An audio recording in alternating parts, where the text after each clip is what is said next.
is the biggest day when it comes to the UCC vetting for the SRC, the local nukes, and GRASAG. For the past 3 days, we've had the opportunity to see the various aspirants who have vied for these positions. That's the SRC General Sports Secretary, the SRC Women's Commissioner.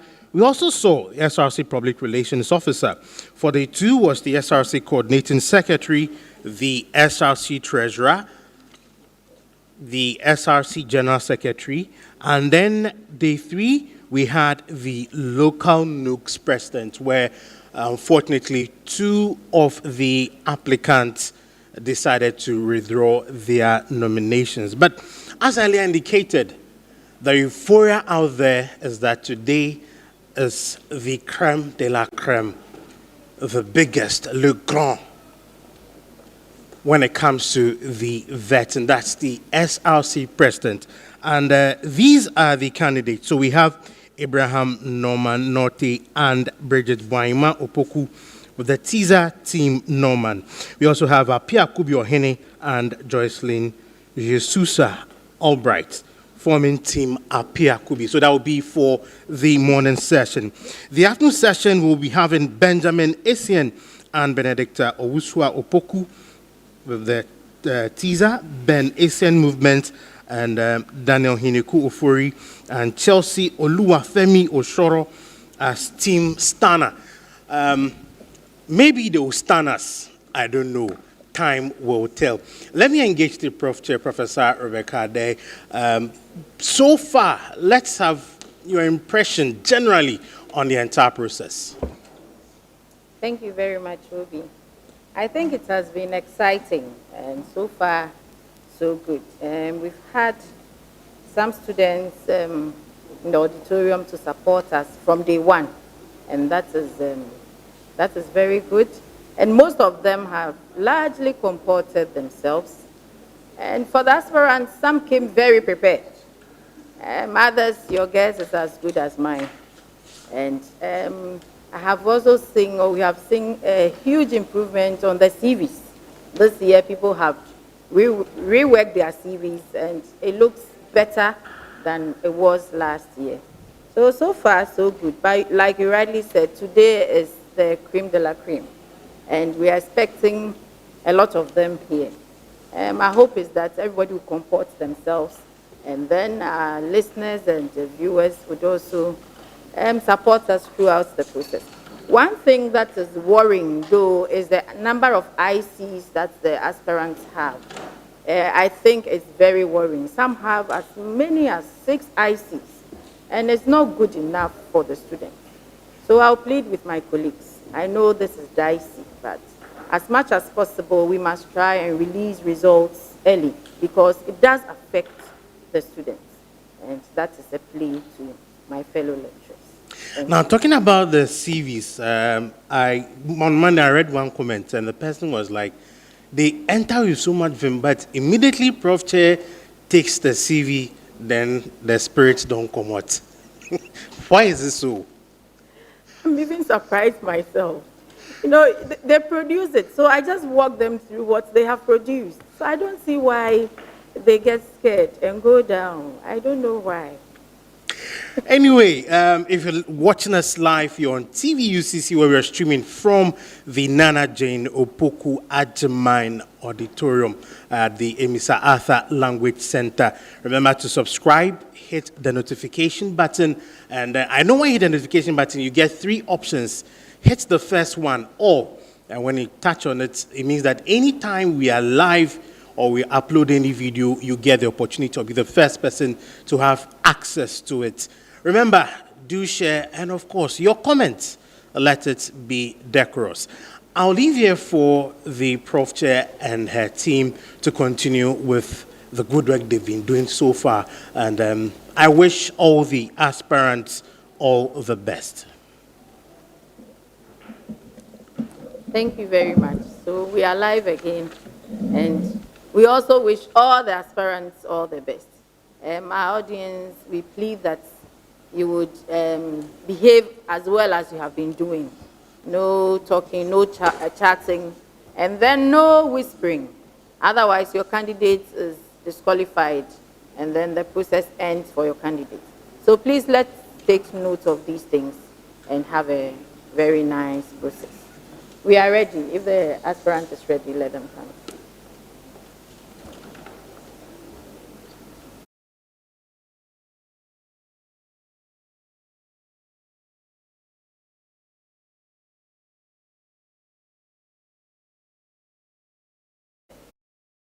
Samuel Essien in the house, and we are very happy that he's here to support us. Oh. Good morning. Did I hear birthday man? Is it his birthday? Oh, please, we'll sing happy birthday for him.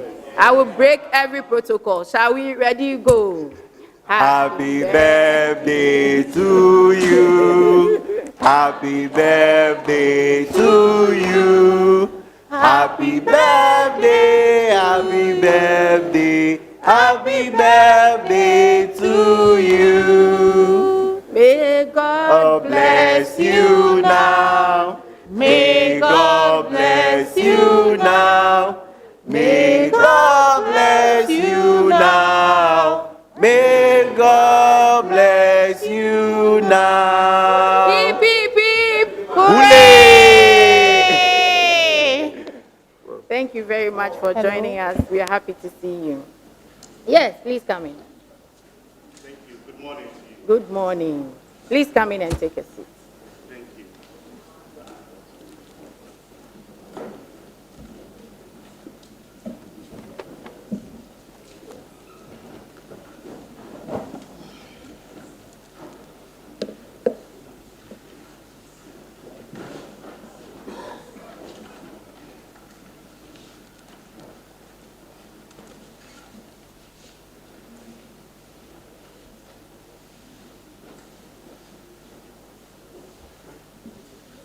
We are happy you are all here. And these are the ground rules. You don't talk, you don't whisper in the process. If you want to chat, kindly go out. If you do anything that is out of the rules, your candidates will be disqualified. So note that you don't clap at any point in time unless they have finished what they are here to do. Please, are we clear on that? Thank you very much. Right, you are welcome. Thank you, Vice Chair. And for our records, kindly state your names, so one after the other. Your name, your registration number, program of study, and call of affiliation. Thank you, Prof. Chair. I'm Bridget Boahima Upoku, level 300, reading Bachelor of Education, Home Economics, an affiliate of alcohol with the index number ET-UVT 210002. Thank you. Thank you. Thank you, Prof. Chair. My name is Abraham Norman Note, a Bachelor of Medicine, Bachelor of Surgery student with index number SMGEM 220060, an affiliate of Ogwa Hall, but reassigned to UHMS by virtue of me being a medical student. Thank you. Thank you. So you are both welcome. And for you, the aspirants, we have different questions for each of you. And when I ask the president a question, or any of us ask the president a question, it's the president's question. And when the question is for the vice president, it's only for the vice president. If I see you interacting, it will go against you. There are times I will allow that, but otherwise, you have independent questions. Because when you are not around, the vice president must be able to act. So she must act here in her own right. Please, you understand? All right. You have papers there. At any point in time, if you want to write anything, you are allowed.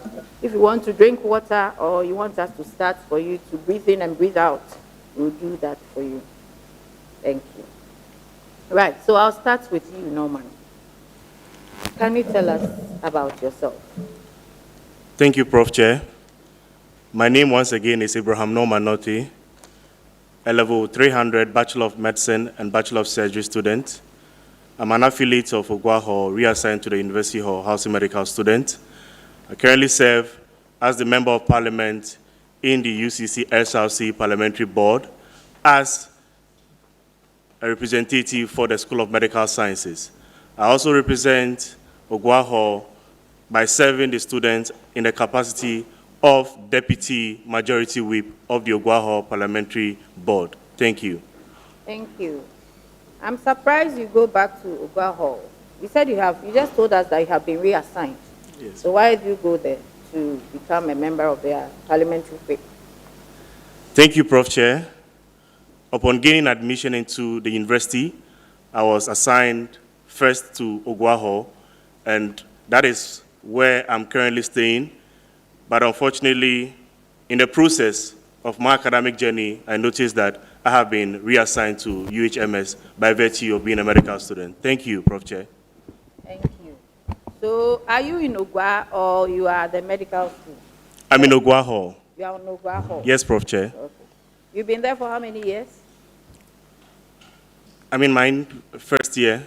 First year? Yes, All right. in the hall. Thank you. When I asked you to tell us about yourself, I thought you'd tell us more. Any other thing you think we should know about you? Thank you, Prof. Chair. I am also the founder and CEO of Visionary Norman Foundation, and I'm into community empowerment. I'm also a public health practitioner. Thank you. Tell me about that, public health practitioner. Yes, Prof. Chair. Yeah.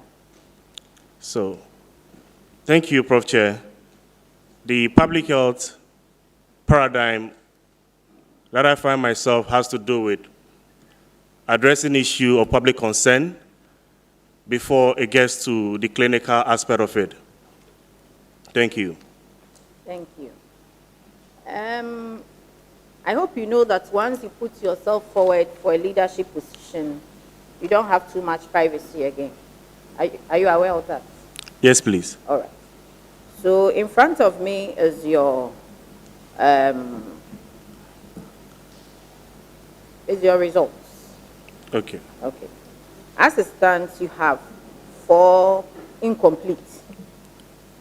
As it stands, what we have, you have 4 incomplete and another 1.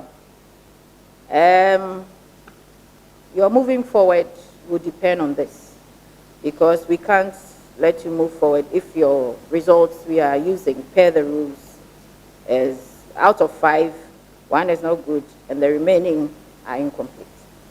So we have, like we've told any other candidate, by Friday, which is tomorrow, if you don't get them sorted, then you cannot move on to the next process.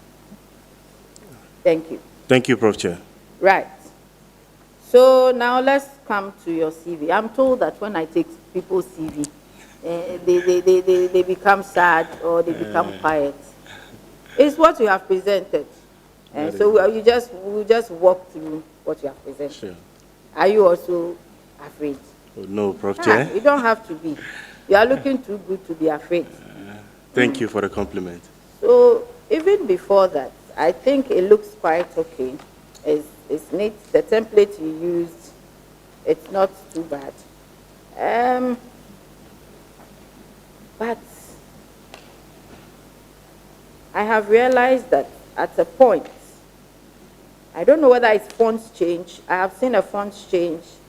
At some point, you are using single line spacing your publications. Then you move to 1.15, I think, then 1.5. I thought, as a president, you should have known these things, or somebody aspiring to be a president. You should have known that you should use a consistent font and font size, so to speak. What do you say to that? I agree to that. Thank you. You agree to that? Yes, please. Yeah. Just that.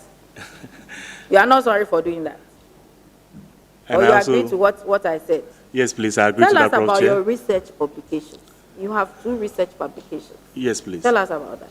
So the first has to do with tuberculosis, where a team of researchers, as a lead author, we had the opportunity to conduct a cross-sectional study in Nsawam Municipal Hospital. And we wanted to understand the adherence level as well as some level of complication that comes with the tuberculosis. And it was a good cause of which later we had to submit the manuscript for publication and it was accepted as well. The second has to do with the food safety practices, understanding the knowledge, attitude, and perception of some food vendors in the Takoradi metropolis. And so it was also conducted using a cross-sectional design, a quantitative methodology, and the results were indicative that some food vendors were not having good knowledge on some of the food safety practices. And so we contributed that knowledge to research, and it was accepted into various journals for publication. But the one that selected us is the British Journal. Thank you. So in the first research, for instance, what did you find? The one about tuberculosis, what did you find? At the end of the day, what was your finding? The findings underpins that most patients that are having tuberculosis sometimes do not adhere to their medication, and some of the predictors to that has to do with forgetfulness. It happens that some of them then forget the medication they are supposed to take. Sometimes also we notice that another factor could be family pressures that they were facing. Thank you. Are you a greedy person? No, Prof. Chair, I am not. I thought you asked me why I'm asking you that. Thank you for asking. I am not a greedy person, but if you could. Since 2015 or Yes. 2014, you have been academic prefect for St. Paul, president for Ghana Association of Medical Biochemistry, whatever, president for mental health, president for national students, chairman of intelligence, SRC president, president for this, graduate president, deputy whip president. Why? Are you the only human being? No, Prof. Chair. The various positions that I've had opportunities to serve were contested for. The people, that is the students that elected me to the various positions, believed in my capabilities, in the vision that I have, and they also saw the need that I can contribute to their welfare at large. That is why I had the opportunity to serve them. It wasn't a mandate that I said to myself, I want to achieve at all costs. It's just the opportunity to serve humanity. Thank you. But you've served enough. You don't believe so? One may say so, but I don't think so, Prof. Chair. Yeah. So why do you want to become the SRC president for University of Cape Coast? Prof. Chair, thank you for the question. I've been to many institutions, but getting the opportunity to be in UCC has been one of the best experiences I've ever had. And I'm so proud to be in UCC. I wish to become the SRC president because over the past, I've been able to harness various experiences that I believe that problems students face, ranging from health, academics, accommodation, security, among the others. I can be able to contribute my quota together with my team to address these issues.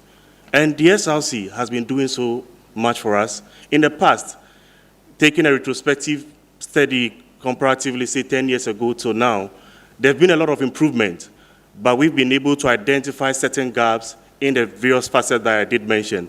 And we believe that we have what it takes to be able to address these issues. Thank you, Prof. Chair. I'm interested in the gaps. Thank you, Prof. Chair. Prof. Chair, one of the gaps that I did mention has to do with health. With what? Health of Health. students. Okay. And I am blessed that I have some health background. In recent time, I happened to be at the UCC hospital. It turns out that there are various cases of malaria that is looming within our university community. Just yesterday, Prof. Chair, you'll be surprised. In one of the lecture theaters at NLT, a student fainted. There was no one to be there to carry this particular student to the hospital. Fortunately for us, in our technology world, we managed to order a boat. It took a while before the boat came in. We believe that if there is an emergency transport services, yes, one may also argue that we have the ambulance services, which is very good.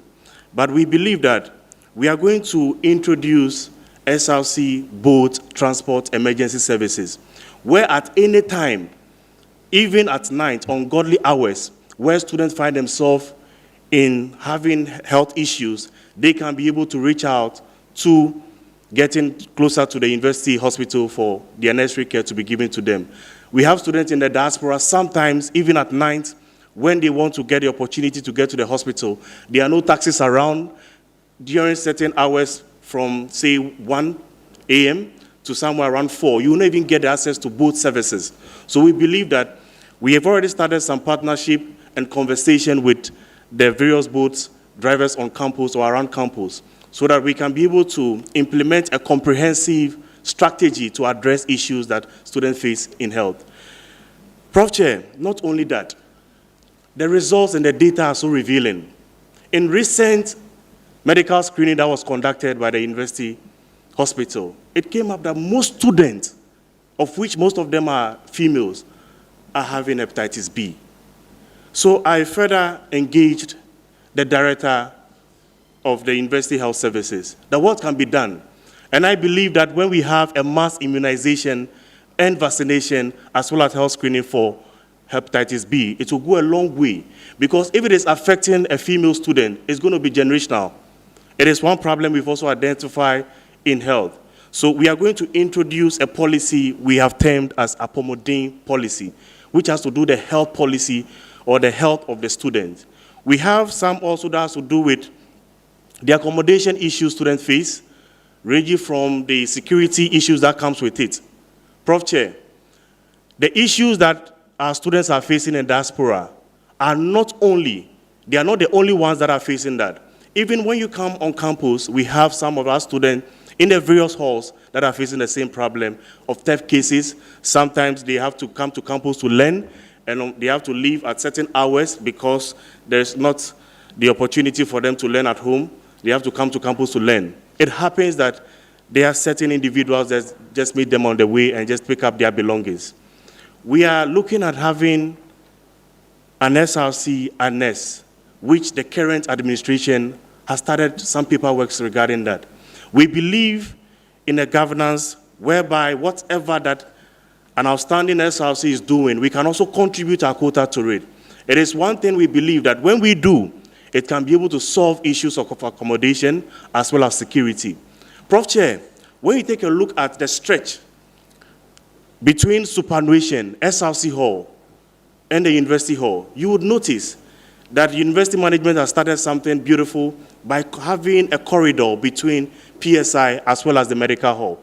We believe that we can extend that through SRC Hall and superannuation, so that when one student is moving from one hall to the other, it will be easier for the person to be within the comfort or the premise of the university security. Sometimes when they find themselves on the street, they get robbed. That is one thing that we're also looking at doing. We have many more, but Prof. Chair, if with your permission, if I can continue to highlight some of them as well. It's okay for now. Thank you so much, Prof. Chair. You've talked about health. Yes, Prof. Chair. Transport. Yeah. Accommodation. Yeah. And maybe a corridor or something for students to footpath. Yeah. What is the number for the university ambulance? The number. Thank you, Prof. Chair. The number for the university ambulance, as we speak, there is a unified number. What is the number? We have a number. If you need the ambulance, is there a number to call? Yes, Prof. Chair. What is the number? If my memory serves me right, it's 1844. I'm not too sure about that. Yes. So that is the first thing you should have done. Because we have a couple of ambulances. And if somebody collapses, if this information is out there, then all they have to do is to call the ambulance and not the boat. Because the way the student is handled, I'm not a medical person, I'm a Yeah. business student, or a business HR person. Okay. But with my little knowledge, I know that the way somebody is even handled when they Rush collapse state. the hospital can even kill them. So why don't you tell them or inform the students that there's an ambulance service and you can call this number in case of emergency. But you have just put that aside, just brush that aside, and you are talking about, is it Uber or what did you say? Bolt. SRC. Why? Do you run a boat service? No, Prof. Chair. Thank you, Prof. Chair, for... No, let me finish. These are things you should tell the students. The university cannot do everything. That is very true. They are doing something. There is an ambulance service. There is a number you can call. And people have been utilizing it. So why don't we even get one more ambulance if you think this is not enough? But to amplify the fact that both will do the trick, I don't think it's fair on the university. Now, to my next question. Why were you campaigning before campaign began? Thank you, Prof. Chair. Prof. Chair, please, I would like to, before that, I would like to highlight that when the incident occurred, what happened was that I have forgotten the serial code for calling the ambulance, but one other person that was present called before I came to the scene, and I asked that we should pick up by having the both services. So that particular thing happened first. And Prof. Chair, you'll be amazed that sometimes you call this number and you will not be able to even hear from them. I'm not amazed. But that happens, and this is a reality. And so, another thing that bothered me a bit was, how did you get the information of the screening?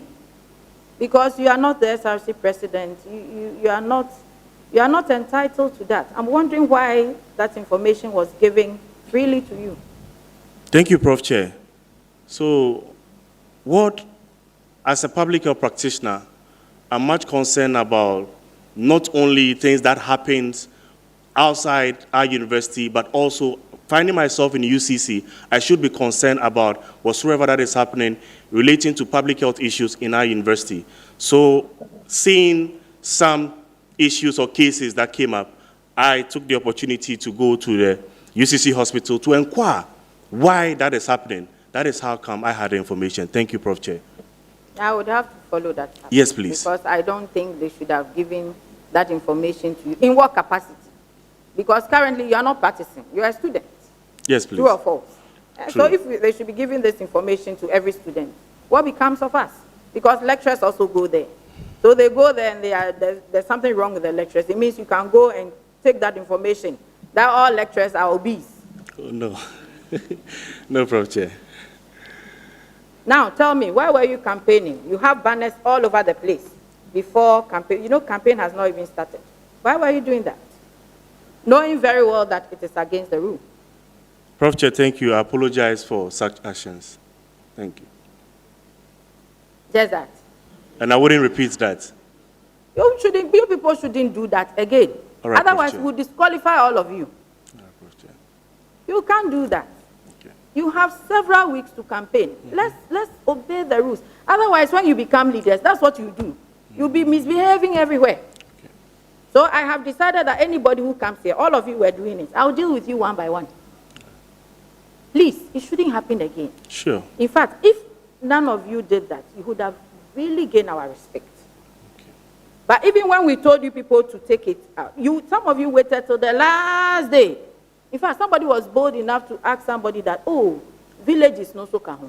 Are they not part of UCC and its environs? It's part of it.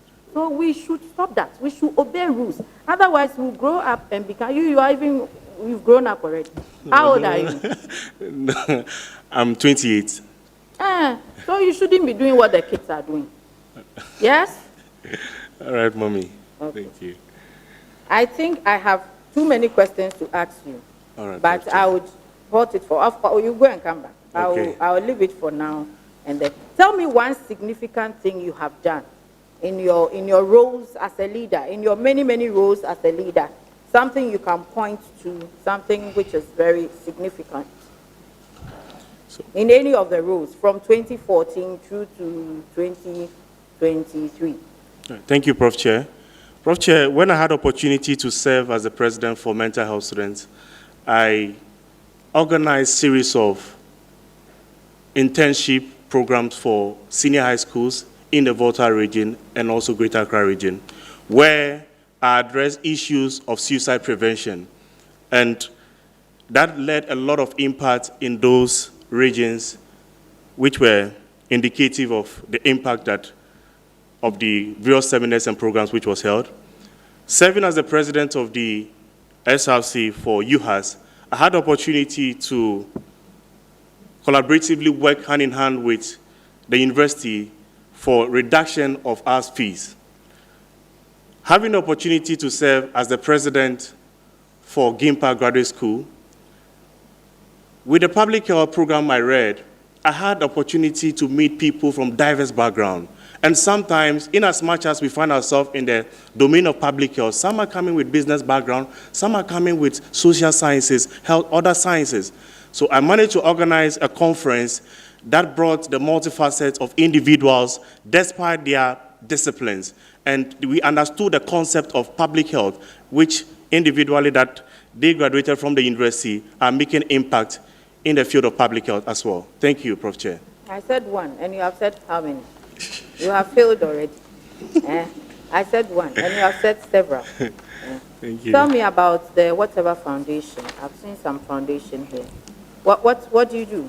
So the Visionary Norman Foundation is a foundation that is interested about community development, providing scholarship to less privileged individuals, addressing issues of health, hygiene, among others. Thank you, Prof. Chair. How do you fund it? Through support of friends and myself. Support from friends? Friends, yes, please. How do you know her? She is a friend, and she is also more like a sister to me. She is currently serving as the Vice President for alcohol. You have been here for 1 year, and she's a sister to you. Yes. Are you in a relationship? With her, no. Do you have a girlfriend? Yes, please, Prof. Chair, I do. I see. Yes, I Prof. can't Chair. see your hobbies is what? Reading and watching nature. Yeah.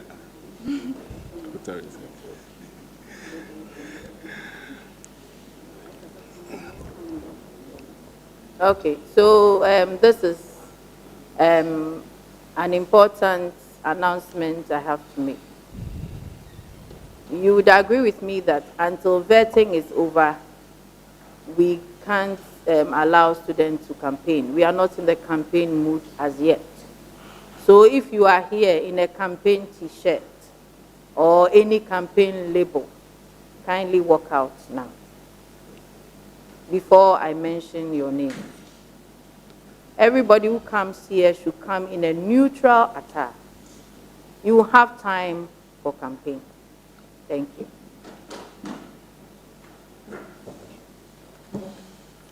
Right. So, to Bridget, you said. Yes, Mommy. Tell us about yourself. Thank you, Prof. Chair. My name is Bridget No, Boahima. did you hear the sorry, did you hear the announcement? Did you hear the announcement? Are you wearing a campaign attire? Any t-shirt. Okay, yo. So go and change and come, eh? Okay, thank you. Thank you. Yes, please. Thank you, Prof. Chair.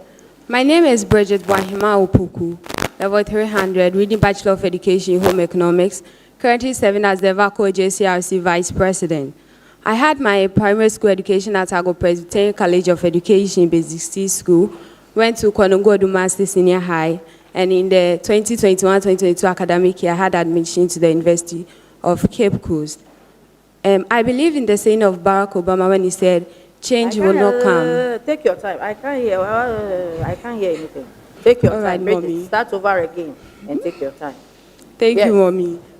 My name is Bridget Boahima Opoku, level 300 student, reading Bachelor of Education in Home Economics, currently serving as the Vaco Hall JCRC Vice President. I had my primary school education at Agogo Presbyterian College of Education Basic C School. I went to Konongo Odumasi Senior High, and in the 2021-2022 academic year, I had admission into the University of Cape Coast. I'm someone who believes in the saying of Barack Obama when he said, "At time, we are the change we've been waiting for." Therefore, wherever I go, I avail myself to take up leadership roles so I can also contribute to societal development. Thank you very much. Thank you. Did you copy his CV or he copied your CV? Thank you very much, Prof. Please, we use the same format, but it wasn't the copy. Thank Because you. we all like reading. Because you think I'll say you should sing. So the both of you have written reading. Tell us about your role as the senior girls prefect. Thank you very much, Mommy. The senior girls prefect role was back then in primary school at Ago Presbyterian College of Education.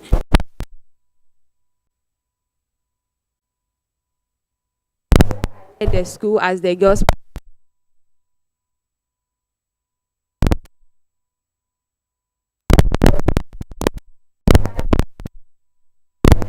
prefect wasn't around us, so our main mandate was to ensure discipline and that rules and regulations were being followed in the school. Thank you, Prof. Chair. What have you done in Valco? Thank you, Prof. Chair. As the Valco JCRC Vice President, I double as the President for the Ladies Wing. We've organized programs. First, I'll talk about the Obasima Conference 2024 that we organized with the team, capacitating young women, building potentials for a better future. Under this program, we talked about a lot of topics that related from social life to academics to building positive relationship on campus, where our affiliates came around. Even though it was from the ladies' wing, it wasn't restricted to ladies only. We allowed our men to come around. The faster you talk, I can't hear you. Take your time and talk well. Yes, Mommy.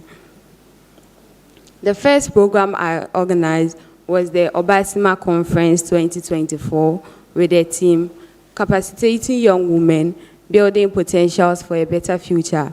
Under this program, we had a lot of topics we talked about relating from academics to social and building positive relationships on campus, where we have our speakers who came on board to educate us more, especially for the level 100s that had come to campus, so that they will know the life on campus and how they will be able to adapt very well. The second program I organized was the entrepreneurship skills training, where we learned things like the liquid soap, the makeup, and the decoration. The people came around that they were able to learn skills that were able to help them their daily activity once they made good use of it. Currently, I'm having a program, a talent show, named the Industrial Woman, that is giving platforms to our young ladies to unearth their talents and the audience to reach out to a lot of people for the world to know what they are made of. Thank you, Prof. Chair. Don't you know, don't you see you've done enough? You have also come through the girls prefect, assistant girls prefect, the general secretary, minority whip, president of the ladies wing, vice president of alcohol. Why? Are you not tired? Thank you, Prof. Chair. No, I am not tired. And I believe that there is always more room for improvement. Even with my experience as the Valco JCRC Vice President, I also believe that when I'm being given the opportunity to serve as the SRC Vice President, I would be able to gain more experience, which will be able to help me build for a better future, as well as make impact in the lives of others. One of the things that keep me going is when I'm able to make a significant change in the lives of others. When I'm there and people test me, Vice P, thank you for this day. If it wasn't you, this would have happened. I experience genuine peace. So one of the ways that makes me take up leadership roles to serve is not just for the recognition or the fame that comes with it, but then the ability to make a significant impact in the life of others. Thank you, Prof. What is the Chair. role of the Vice President of SRC? Thank you, Prof. Chair. One, the Vice President assists the President in performance of his duties. In the absence of the President, the Vice President acts, and by virtue of that, all powers are being invested in him or her. The Vice President liaises with the Office of the Alumni to ensure a good relationship between the UCC SRC and the alumni. The Vice President coordinates all the activities in relation to people with special needs. Who is the current Vice President? Thank you. SRC. Thank you, Prof. Chair. She is Ms. Gertrude Arinam Ado. Thank Have you. you worked in any of her committees? Thank you, Prof. Chair. Currently, we have a program that we are working on, so I'm working with her, please. So, since last year, you've never worked with her? Thank you, Prof. Chair. As the Vice President, I work hand in hand with her. Then she's organizing program. It is my duty to make sure that the information reach out to the ladies in the hall, and then they also attend the program. So I work with her. Thank you. What do you think are her strengths? You said you've been working with her. Yes, please. What are her strengths that you have identified? Thank you, Prof. Chair. One thing I've noticed about her had to do with she's hardworking. She's really hardworking, because sometimes the work can be a bit challenging, but her ability to cope it with her academics and be able to make sure that whatever responsibility that has been assigned to her in terms of the programs, I mostly get close to her during programs, in terms of programs with organization and everything, how she's able to work with team members. One thing I've noticed about her has to do with her ability to work with team members too. She's really good with that one. Thank you, What Prof. Chair. hasn't she done that you think you can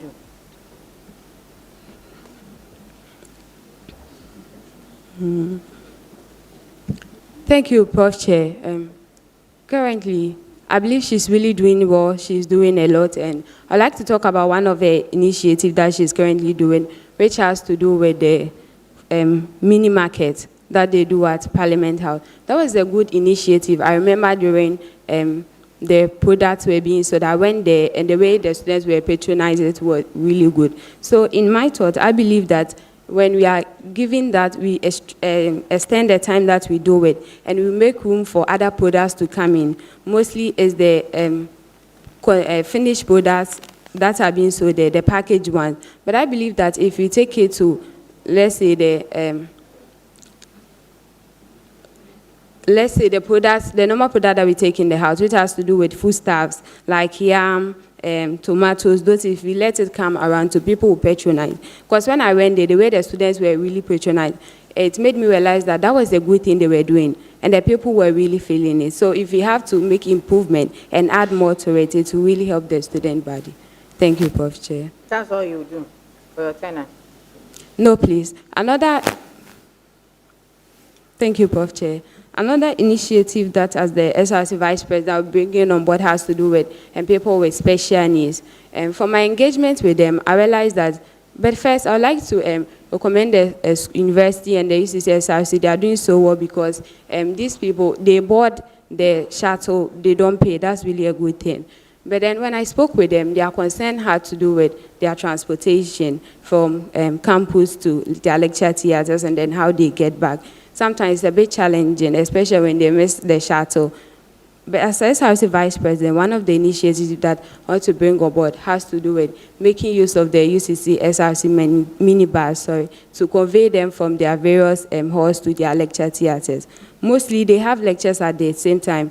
They're all education students. They mostly have their lectures at the same time. And I believe that when this initiative comes on board, it's really going to help them. Again, the third thing I would like to do has to do with liaising with the JCRC president. In all the JCRC, they share exercise books for all affiliates. But I believe that our people with special needs, especially the visually impaired, deserve to have braille sheets so that at least they also have something that they can really benefit from. Thank you, Prof. Chair. Thank you. So I will leave you for my other colleagues, but I'll surely come back to you with the real questions. But Norman, Yes, before that, you know, the issues of corruption and selfishness on the side of most leaders is very prevalent in our generation. I want to find out from you, what will make you stand out as a leader with integrity? Thank you, Prof. Chair. I'm so much in love with the word integrity because it's one of the key ethos that defines me as an individual. And Prof. Chair, having the opportunity to serve as president of various institutions and various universities, if I am one who does not have integrity, I wouldn't have been here even in the first place. Because definitely, posterity will catch up with me. The activities that I've maybe engaged in, people or institutions may have been in the known about it. And I wouldn't even get opportunity to have even served for other presidents or other positions in my life. So I believe that being a leader or getting the opportunity to serve, one of the key things I bring on board has to do with my dedication, my ambition, innovation, which are all bound by integrity.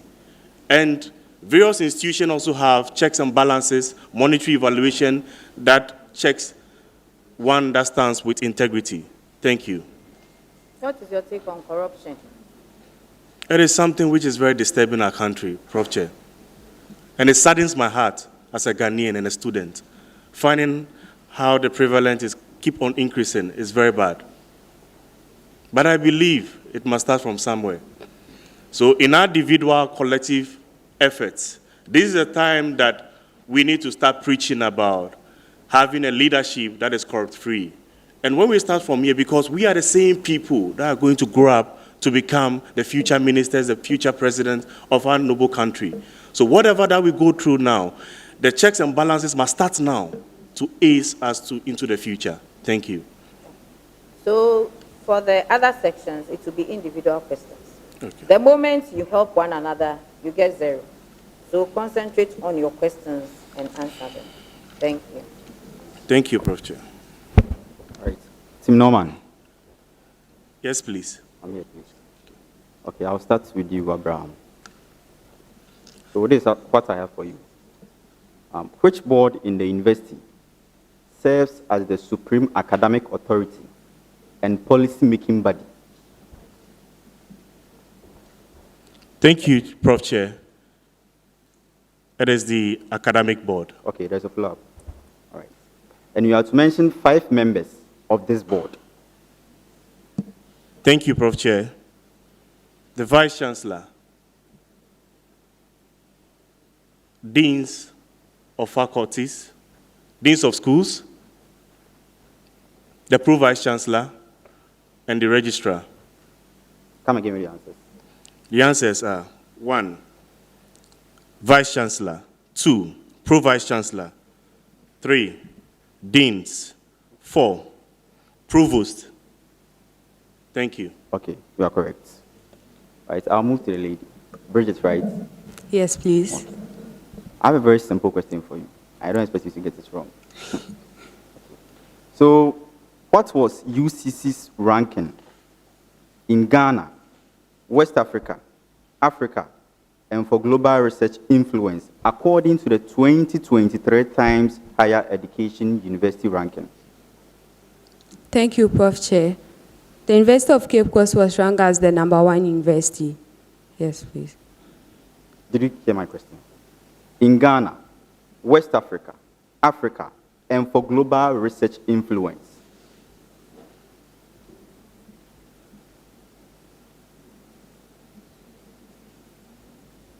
Thank you, Prof. Chair.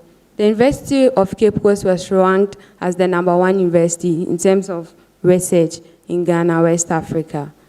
I'll take it for the last time so that you understand what I'm saying. Okay. What was UCC's ranking in Ghana, West Africa, Africa, and for global research influence according to the 2023 Times Higher Education University rankings? So I'm needing 4 answers from you. Please take it for the last time for me. She's taking it 3 times. If you know, you know. If you don't know, let's make progress. All right. So in Ghana, according to the 2023 Times Higher Education University ranking, the University of Cape Coast was ranked #1. That's first. West Africa, first. Africa, 4th. And for global research, 24th. Yes, please. Thank you.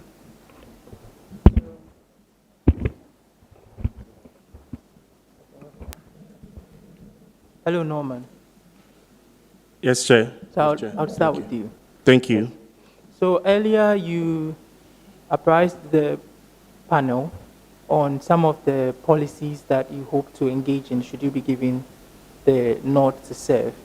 However, the Constitution requires that the president-elect, presents the policies that the board would be undertaking for their tenure of office within a stipulated number of days. Can you tell me the time frame or the time limit within which the president is supposed to make that presentation to the board after he or she has been inaugurated? Thank you, Prof. Chair. After 21 days. That's correct. Thank you. Bridget, your question.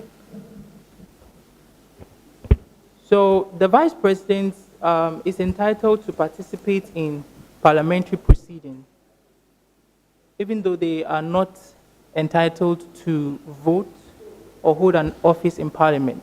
However, the Constitution equally affords them the privilege to serve parliament in a certain way. Per the SRC Constitution, you come across one other way. Can you tell me that one way that the vice president can contribute to parliament? Maybe serve somewhere or basically anything that you can think of.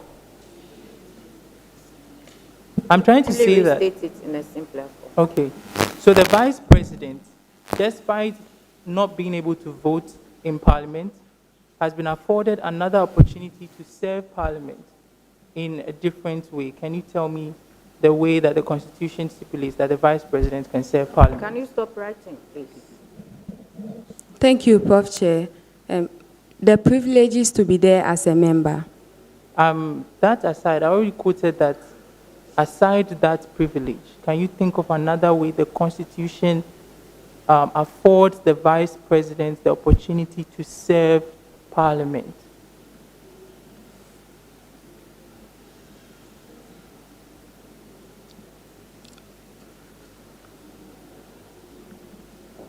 Please, I'd like you to help me with that. Do you know about the appointment committee? Yes, please. Do you know the vice president is supposed to be on the appointment committee? Yes, please. Okay. So that was the answer I was expecting. Okay, thank you.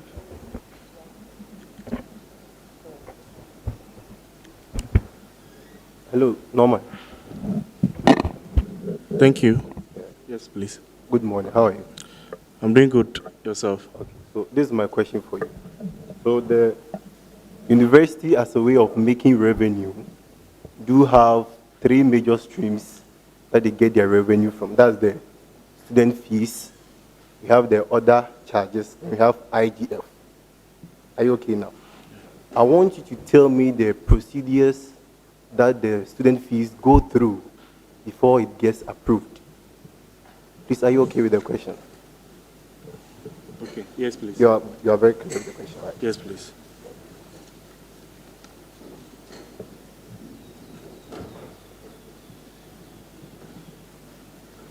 Thank you, Prof. Chair. First of all, the mandated committee in charge of discussing issues of fees is the Residence Committee, chaired by the Pro-Vice Chancellor.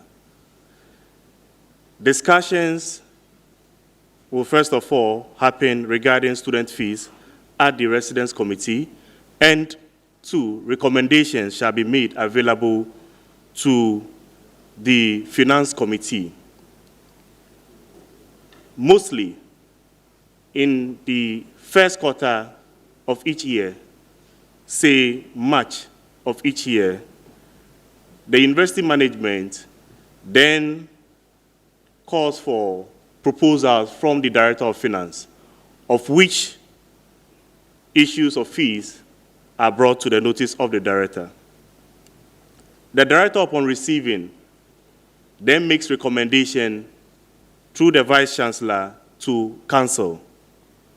When this fee gets to Council and is being deliberated upon and is approved, then it is then sent to the National Council for Tertiary Education per the Fees and Charges Act 983 for Parliament approval. Thank you. That's correct. Thank you. Bridget, please, this is my question for you.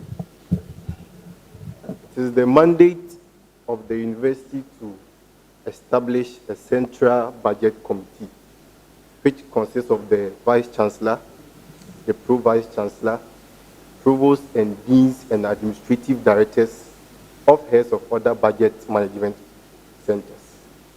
Kindly give me two responsibilities of the central budget committee. Please, I'd like you to take it again for me. I said that it is the mandate of the university to establish a central budget committee, which consists of the vice chancellor, the pro-vice chancellor, the provost, deans, and directors of other budget management centers in the university. Give me two responsibilities of that committee, that budget committee, central budget committee.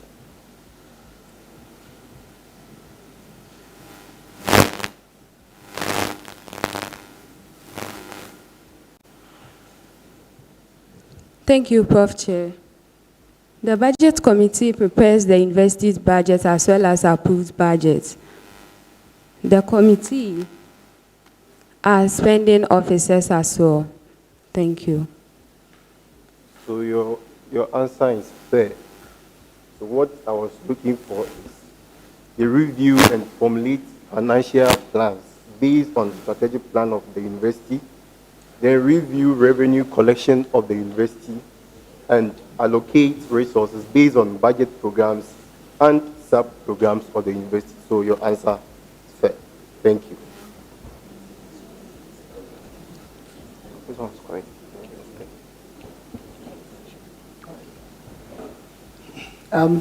Norman,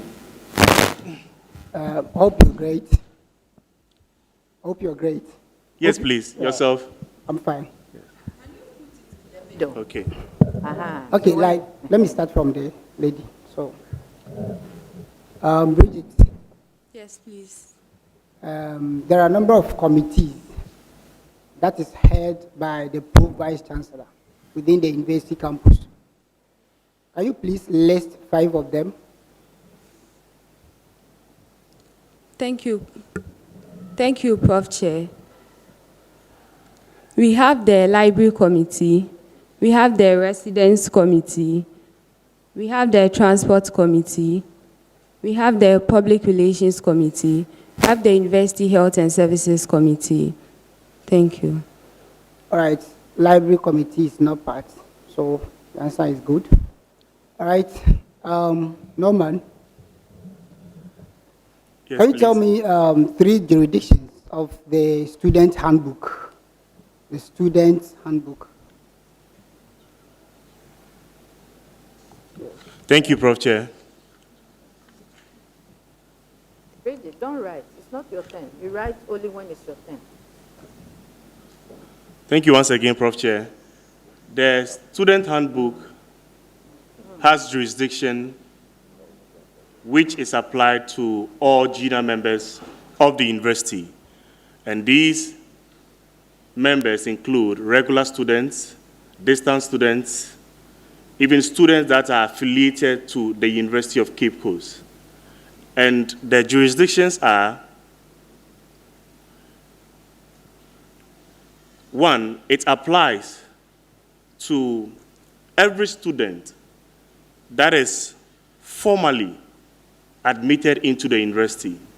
So you can be admitted to the university, you may have not gone for lectures, you may have not had your registration.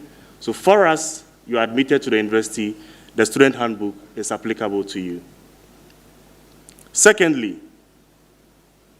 it is also applied to the student behaviors on campus, not only on campus, but also off campus, as well as any program that is being sponsored by the university or any event which the university sponsors. The behavior of students, they are subjected to the student handbook. Sometimes also within our university, we may have visitors or guests that do come around. When, for example, a student does something which puts the name of the university in disrepute, and it's against that visitor, the person will not have a good image about the university. that guest or visitor may write to the Dean of Students regarding the behavior of the said student. It is also applicable to the information or the behaviors of students online.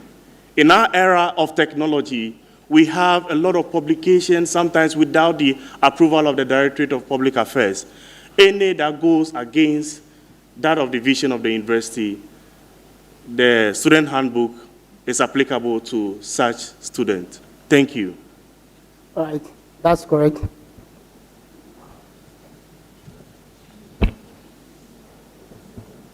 Norman, Yes, Chair. good morning. Good morning. How are you? I'm doing good. Yourself? I'm well. Okay, so please listen to the question attentively, and this question is in two folds. Okay. All right, so now the first part of this is the purpose of continuity. The student handbook requires that the incumbent executive holds some meetings, some transitional meetings before the handing over ceremony. Now, my first question to you is, the people who are to facilitate these meetings are supposed to be from the incumbent executive officers and the incoming ones. So how many members each shall facilitate this meeting? And if so, what three purposes of the meeting can you give me? Give me just three purposes of the meeting. Thank you, Prof. Chair. So that has to do with the transition phase after an election. And mostly, it is 3 executives from the current administration and 3 from the outgoing and the incoming, sorry. And the purpose of that meeting is to discuss the financial status of the SRC, where issues regarding the assets, the projects that the SRC has undertaken so far must be discussed. To an extent also, during that transition phase, it is imperative for the discussion of how to go about approval of subcommittees, because as an incoming executive, you should learn from the outgoing. So there is some form of understanding or deliberation to understand how to be able to approve committees and subcommittees. Then thirdly, there is discussion regarding administrative procedures. One may be having ideas about how to go about the processes, but an incumbent or an outgoing administration can help the incoming administration to understand the various administrative procedures within the SRC. Thank you. That's a very good answer. Bridget. Okay. So, your question, Bridget. So, after voting, right, there's a specific number of days, or let me say a time frame, within which the incumbent executives are supposed to hand over to the incoming ones. So I want you to give me that number, and when, before they hand over, they are to prepare their notes, right, their documents, hand over documents, and then it's supposed to be signed and approved by a specific individual. So the SRC local NUCs will prepare their handing over notes and documents, and the JCRC also prepare their handing over notes and documents. So which two individuals are supposed to sign on these documents before they are approved? So in two folds, the first part is the duration, then the second part is the two people who are supposed to sign.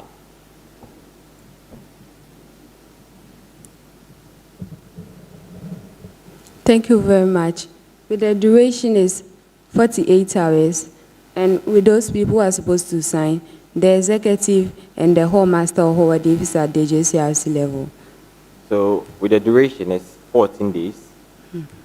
14 days, and the SRC level, it's the Vice Chancellor.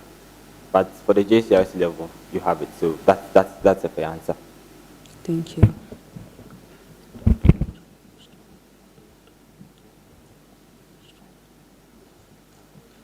Hello, Norman. Yes, please. Good morning. How are you doing? Good morning, I'm good. Yourself? I'm good. So, Norman, what is the name and the age of the newly elected president, known to be the youngest president of Senegal? What is the name and the age of the newly elected president, known to be the youngest president of Senegal? Thank you, Prof. Chair. For the benefit of the pronunciation, I'm also quite good about it, and I think the name has escaped me. Kindly educate me on that. Okay. Okay. So the name of the new elected president, known to be the youngest of Senegal, is Bassirou Diomaye Faye. Thank you. Thank you. The name? And yeah, and the age is 44 years. Name is Ms. Boahima Opoku. Yes, please. So it's a follow-up question to the first one. On what date was Bassirou Diomaye Faye, the president of Senegal, announced as the president of Senegal?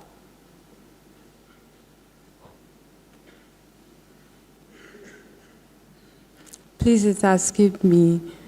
Okay. So Bassirou Diomaye Faye was announced the president of Senegal on 25th of March, 2024. Thank you. Thank you.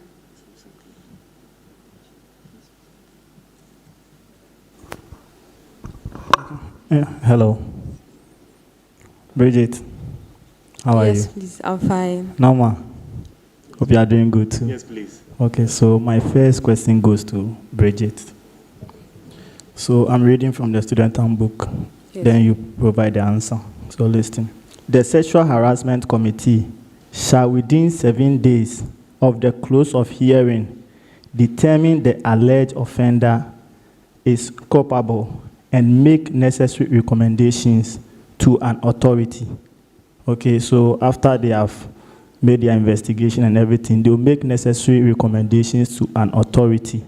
Who is this authority? Thank you, Prof. Chair. The Vice Chancellor. That is correct. That's correct.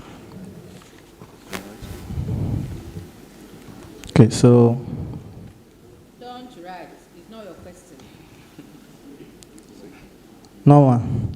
Yes, please. I'm also referring from the student handbook, so you listen attentively.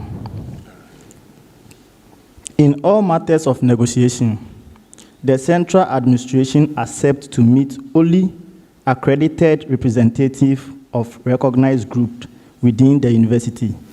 I'm taking it again.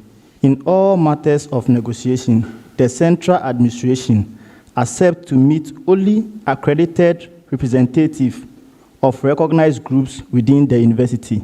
Now, the question, what is the significance of accreditation in the negotiation process between the university administration and then the representative of the recognized group?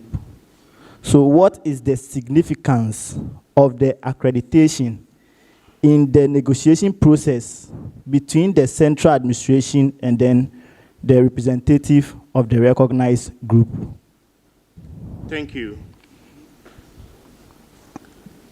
Every clubs, groups, or association are expected to be accredited by the Office of the Dean of Students.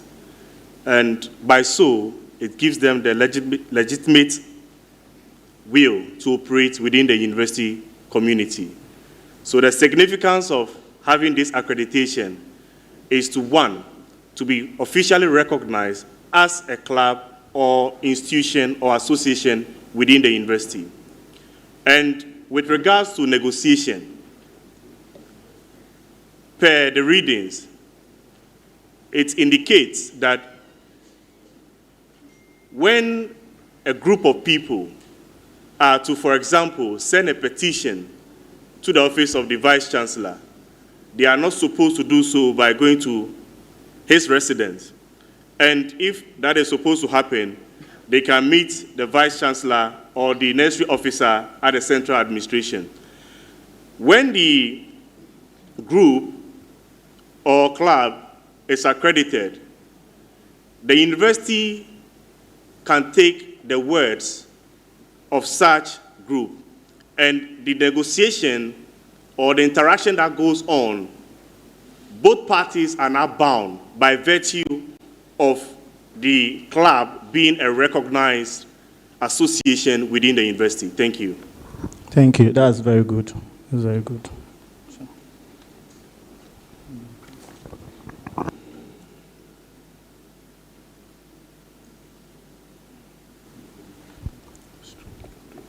Team Norman.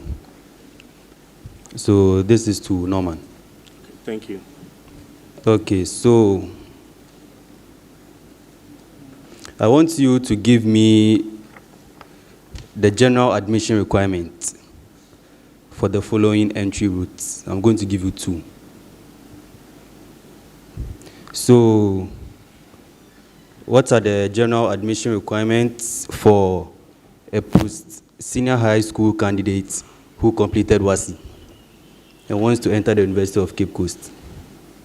And the next one is a mature student, a candidate who wants to gain admission through mature student entrance exams. Thank you, Prof. Chair. For the first question, the applicant can gain admission into the university through having the WAS certificate, and it is required for such applicant to have a grade ranging from, say, A1 to, say, C6. And that grade should amount to aggregate 36 or better. This computation of the aggregate must be reflective from 6 subjects, i.e. 3 core and 3 elective. The 3 core mostly are English language, core mathematics, and integrated science or social science, depending on the program the said applicant is applying for. And the 3 other electives are subjected to the program specific that the applicant is applying for. With a mature student, it is required that the applicant should be age 25 by the end of the year. Such applicants also, it is imperative for the applicant to apply with either O-level, A-level, or GCE. But in an instance where the applicant is not having such certificate, the university organizes a general entrance exams for the applicant. And depending on whether or not the applicant is able to pass or fall within the pass mark, then such students will be admitted into the university. Thank you. Okay. So, with the WASI, you said social science instead of social studies. It's social studies, not social science. All right, please. Thank you so much for the correction. So, it was correct.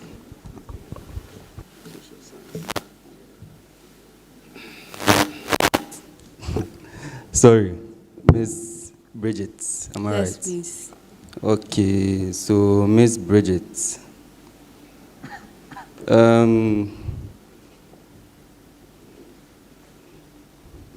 you have a sister who's in the school, and she's in level 200. Then she's going to write her exams. You want to advise her to study hard to write the exam. So what requirements are you going to advise her to meet when she writes the level 200 exams, progressing into level 300? What requirements are needed before you can progress to level 300? Is the question clear? Is Yes, it clear? please. Thank you, Prof. Chair. I would advise her that she should get a minimum CGP of 1.0, and then she should be able to get 30 credits before she can proceed to level 300. Thank you. Thank you. That's correct. But why are you telling her to get minimum of 1.0? You don't want her to do well. Okay, so that's correct. Team Norman, please, this is a preamble. So listen attentively. What will happen to a level 100 student who fails? This is your question. Okay, please. A university-wide course at the second receipt examination. Thank you for the question.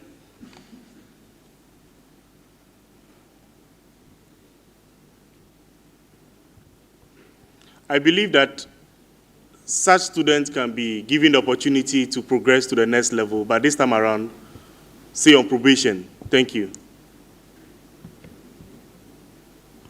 Please come again. When a student fails a university-wide course on a second attempt, that student will be given the opportunity to progress to the next level, but on probation. Is that all?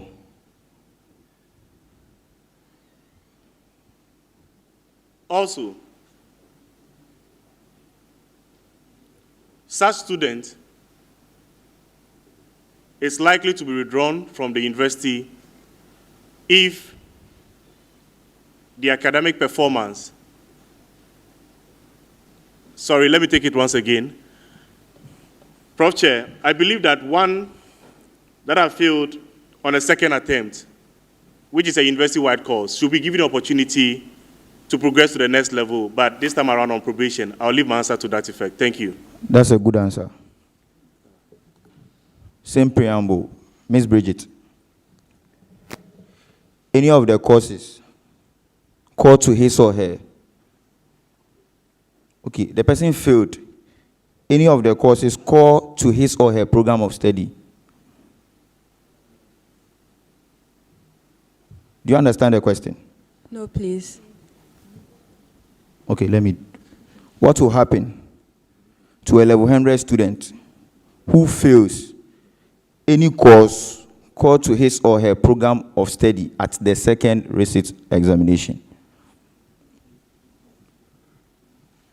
Thank you, Prof. Chair. Such a student shall be withdrawn from the school. That's right.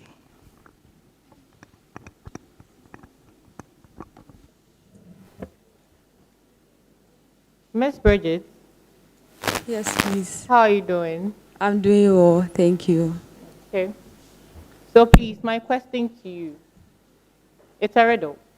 Okay, please. It demands just one answer.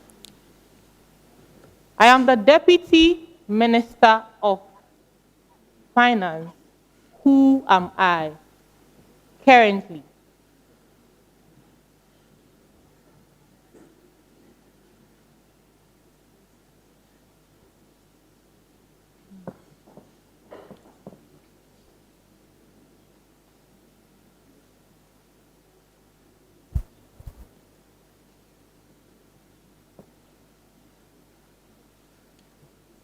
Please, did you get the question? Yes, please. Okay. Please, I'd like you to help me with the answer. Okay, so currently the Deputy Minister of Finance is in the person of Dr. Stephen Amwa. Thank you. And now to you, Norman. Yes, please.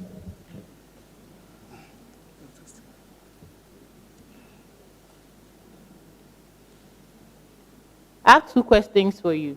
So the first one, who is the current Chief Executive Officer of the National Health Insurance Authority?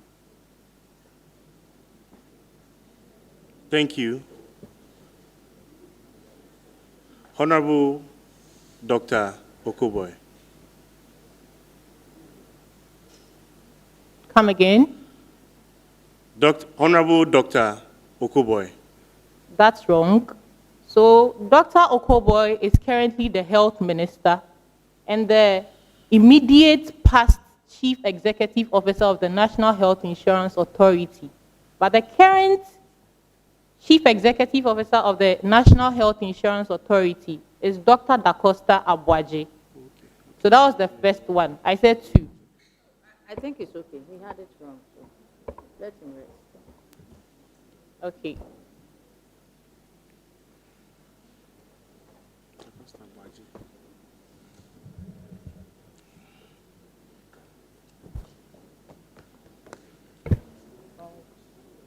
Norman and Bridget.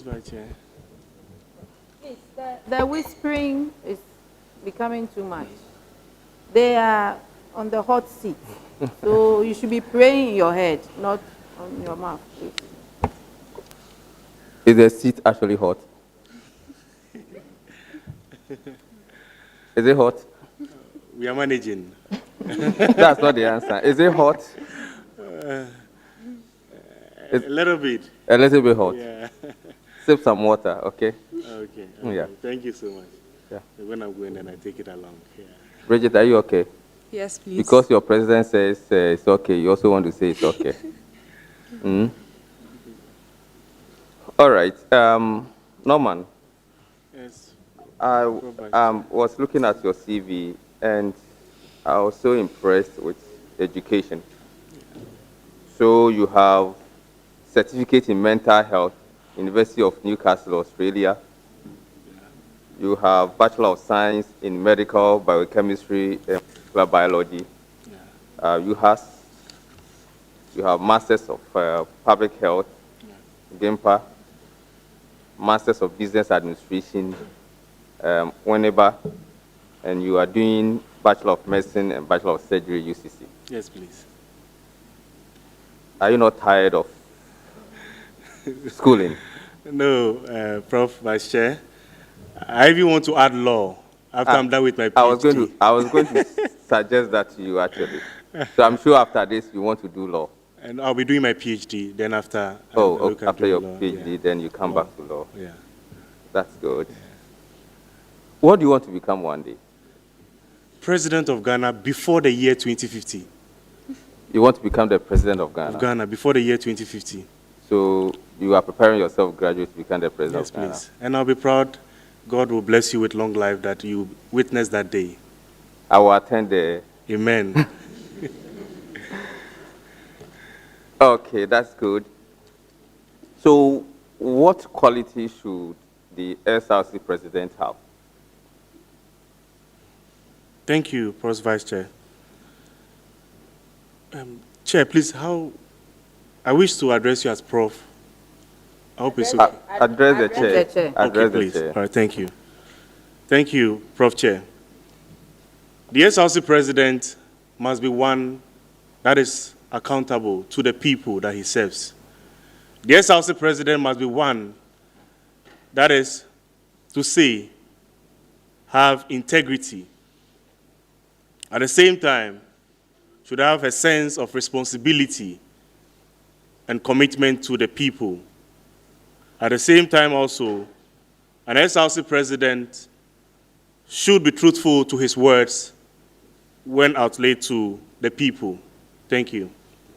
Thank you very much. And I was looking at the qualities you have, and I think that you have priced yourself out of the contest because you see the SRC president to have integrity, and you have mentioned all of them. But I was going through how you describe yourself, the qualities you have. Yeah. Unfortunately, I didn't see any of them in the qualities that you have mentioned. Yes, Prof. Chair. And the qualities are many. So it means you don't have the qualities to become the SRC president? No, please. No, please. The qualities are enormous, but I just have to limit it to. But at least, these are the top ones you can see or you perceive. Yeah. And even the top one, according to you, are not here in how you describe yourself. So if we want to put you in hierarchy, it means if we want to consider those who can become SRC president, you should be at the bottom by your own criteria. Thank you, Prof. Chair. I'll look at it. Okay. Earlier on, you were talking about your vision, and you said you had a lot of them. Can you give us just 2 flagship programs that, when you come, 2 of them, just the 2 first ones, because you cannot do everything. That is very true. Yeah. Thank you, Prof. Chair. One has to do with the introduction of SRC emergency 24/7 services to students that are sick. 2.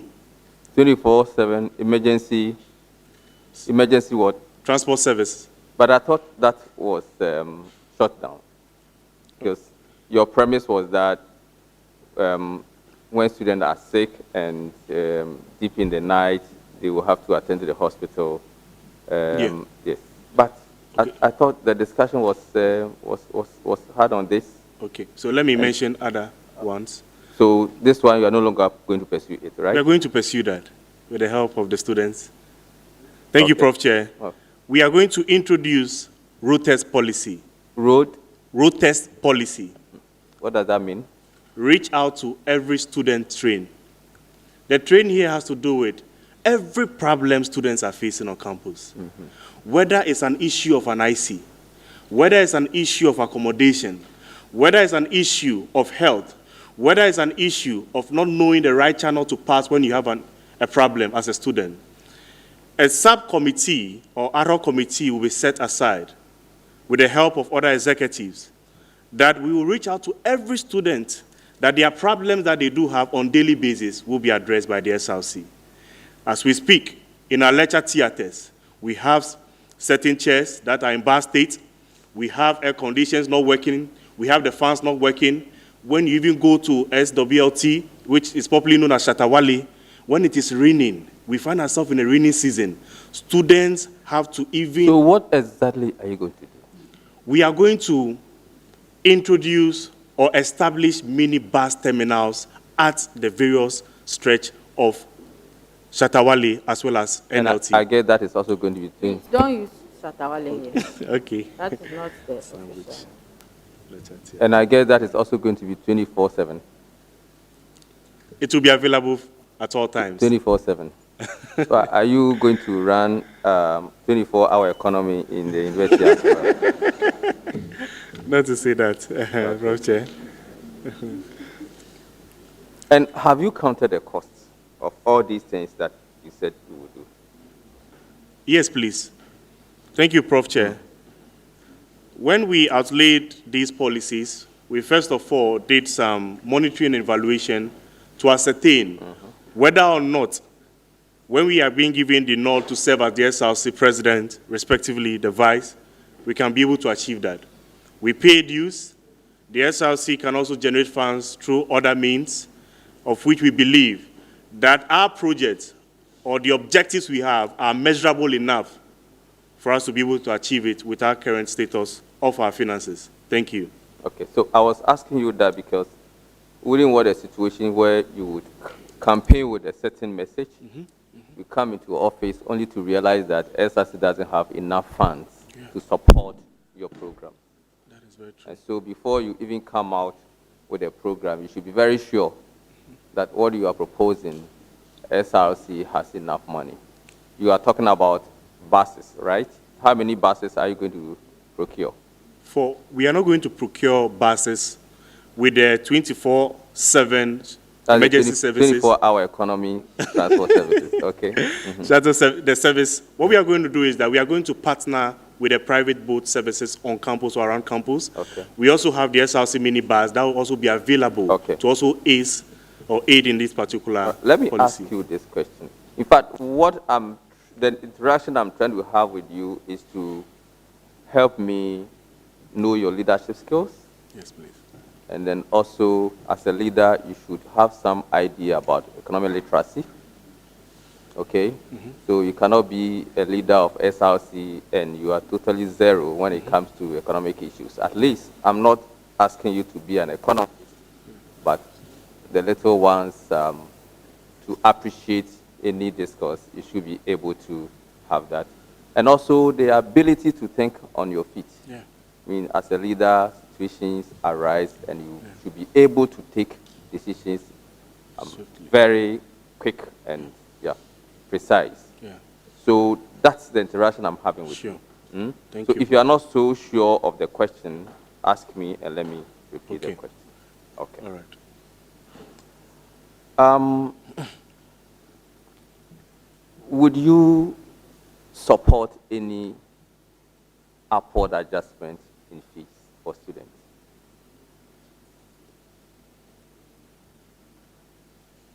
Thank you, Prof. Chair. This is a very dicey question, I must say. I know. Prof. Chair, we students in our current dispensation and even the economic status of the country, it is not easy to even have a 3-square meal. We have students that they even find it very difficult to pay their fees. Prof. Chair, in recent time, the SRC has to undertake for some students to even register. I would not. But if the need be, that as an executive, collectively, at the General Assembly, at the Parliamentary Board of the SRC, having conversation, having a roundtable discussion for the need for a little adjustment of fees, that is going to benefit the interests of students. Why not? We will agree to that. But we'll make sure that the welfare, the well-being of students will also be achieved. Because the state of our lecture theaters, CAC, for example, sometimes is very bad, to speak of it. So if the university will take up the mandate to be able to address the various issues we have on campus, that students' academic life will be the best, just as we are the best in the country. Why not? Thank you so much. Good. So at least there is some hope that you can support adjustment. You know, you are raising some important issues, classrooms and other facilities. And you know that these things take money. So if you say that you are not going to support, what money should be used to do some of these things? Okay? So if it happens that you have to convince students why there is a need for upward adjustment, what will you tell the students? Thank you, Prof. Chair.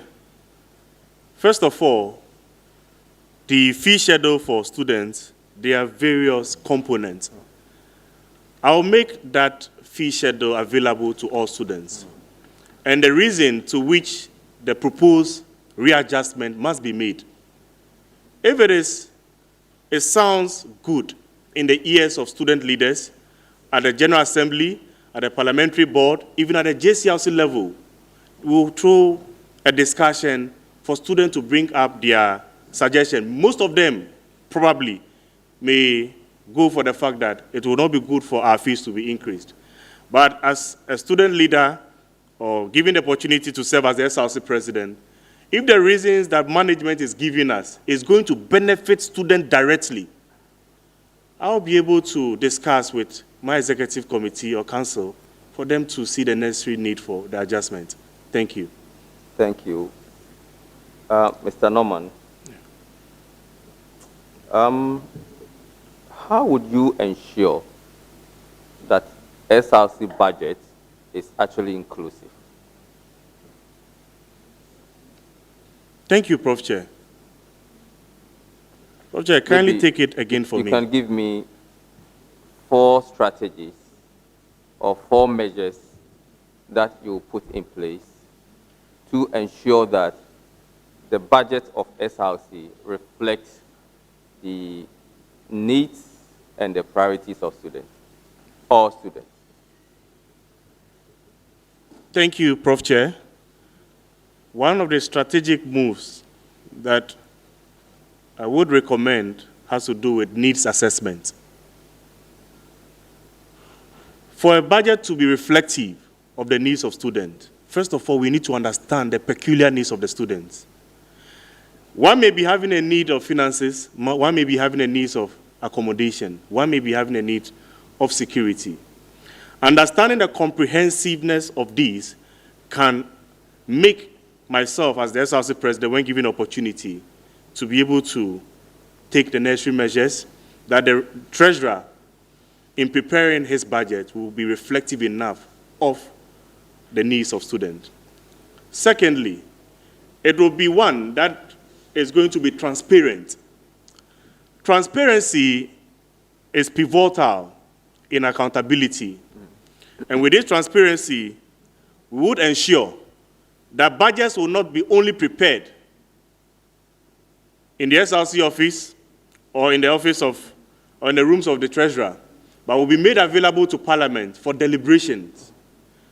With this deliberation, we are going to sensitize the student to come for that particular discussion, for them to understand each component of the budget. As such, when even a student, not part of the parliamentary board, can make an input to the presentation of the budget. The third point to ensure would be that to every figure that is being highlighted in the budget must be one which is reflective of the market share.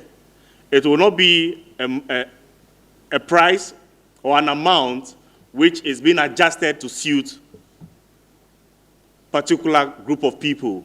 Just in some submissions of the Prof. Chair indicated that this is the time for us to look at issues of corruption. So the various figures within the budget must be reflective of that of the market share. The last point to be able to ensure that would have to do with monitoring and evaluation. In every organization, in every institution, without having a standardized criteria to measure the outcomes of a project or a policy, sometimes whilst the project is ongoing, or even when the project begins, at the end of it, there should be some monitoring and evaluation or some form of quality assurance to ensure that it is reflective. Thank you, Prof. Chair. All right, thank you. Maybe my last question to you. You have heard about fiscal policy. You listen to budget statement, right? Yes. Okay, and you have heard about fiscal policy because that's a common economic jargon. What do you understand by fiscal policy?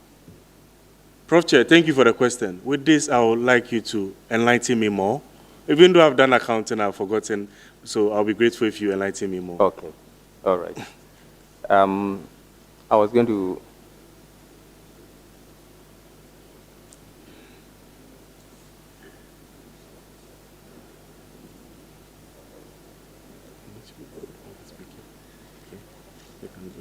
Okay, so that's your assignment. I would like you to... Thank you. Yeah. Thank you. All right, sure. So it's an assignment I'm giving you. Sure. You will have to look at that before, because I had 2 economic questions for you. And the first one was this. The second one was how you think that is going to impact students' life. unfortunately, you don't even understand the concept. Yeah. So I'm going to add it to my And I assignment. expect you as a leader, a student leader, a matter, to abreast yourself with some of these macroeconomic issues and how they are going to impact on the people that you seek to lead. That is So true. please try and do that. Thank you, Prof. Chair. I agree to it. Okay. Vice Chair, let me ask you some few questions.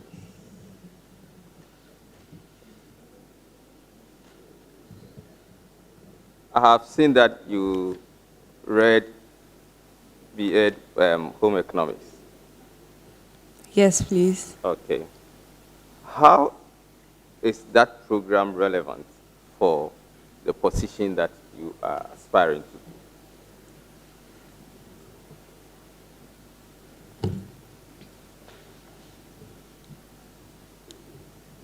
Thank you, Prof. Chair.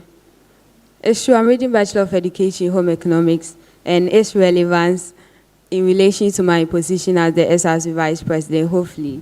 Home economics is a broad subject that we learn in all fields.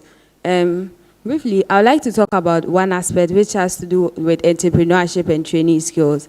As a home economics student, I have skills. I know food products that I can really prepare well. We really focus on entrepreneurship too, looking at the country's economy and the need to focus on vocational and technical education, which my program, Home Economics, fall under. As someone reading such a program, I see the relevance and the need to encourage entrepreneurship among peers.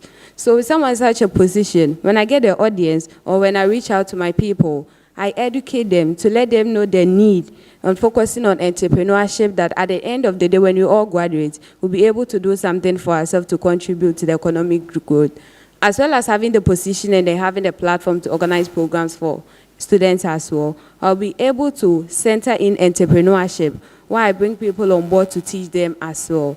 And then with home economics. Last one. That's the last one. I can see that comfort zone. So. Thank you, Prof. Chair. With home economics as a program, like I said earlier, we are not restricted to a particular area.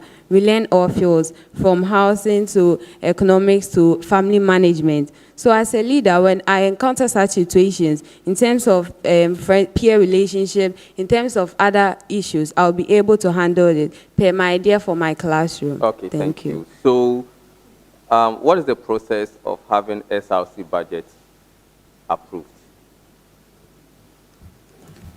Can you walk us through? Thank you, Prof. Chair. First, once the SRC budget is being prepared, first, as executive committee, they would have to sit, everybody would bring their budget, and they would have to deliberate on it among themselves. Once they agree on what they want to do as executive council, that they will be doing throughout the academic year, they would have to send it to the executive council, and then they would have to read it at the parliament board for approval before it will be approved as the budget for the SRC. And then the budget too should go to the Dean of Students as well, for the Dean to go through before approval as well. Thank you. My last question. I'm giving you some conflict. You know, conflicts do arise in a normal activity, okay? Yes, so please. Being a leader, you are likely to face some conflicts. So I would like to ask you how you need to resolve the conflict in the following circumstances. For example, if there's conflict over different leadership style, you have your leadership style, he has his leadership style, how are you going to, what is the conflict that is likely to arise, and how are you going to resolve that conflict?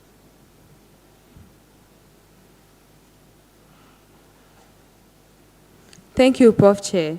As leaders coming from different backgrounds, yes, it is likely that we might have our differences. But then as a leader and solving such a conflict, this is what I would do. I would first address the need for us all to see our goal. So as leaders, what do we want to attain at the end of the day? Is it just our interest or the interest of the people?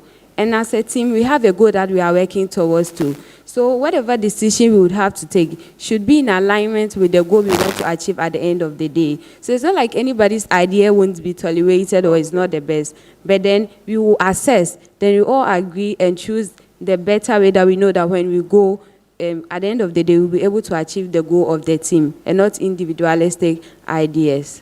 All right, thank you. Yeah, please. Bridget. Mommy. I didn't know you like your course that much. Yes, I love my program. In your program, do you cook? Yes, please, we cook. But cooking is not your hobby. You don't like the cooking aspect?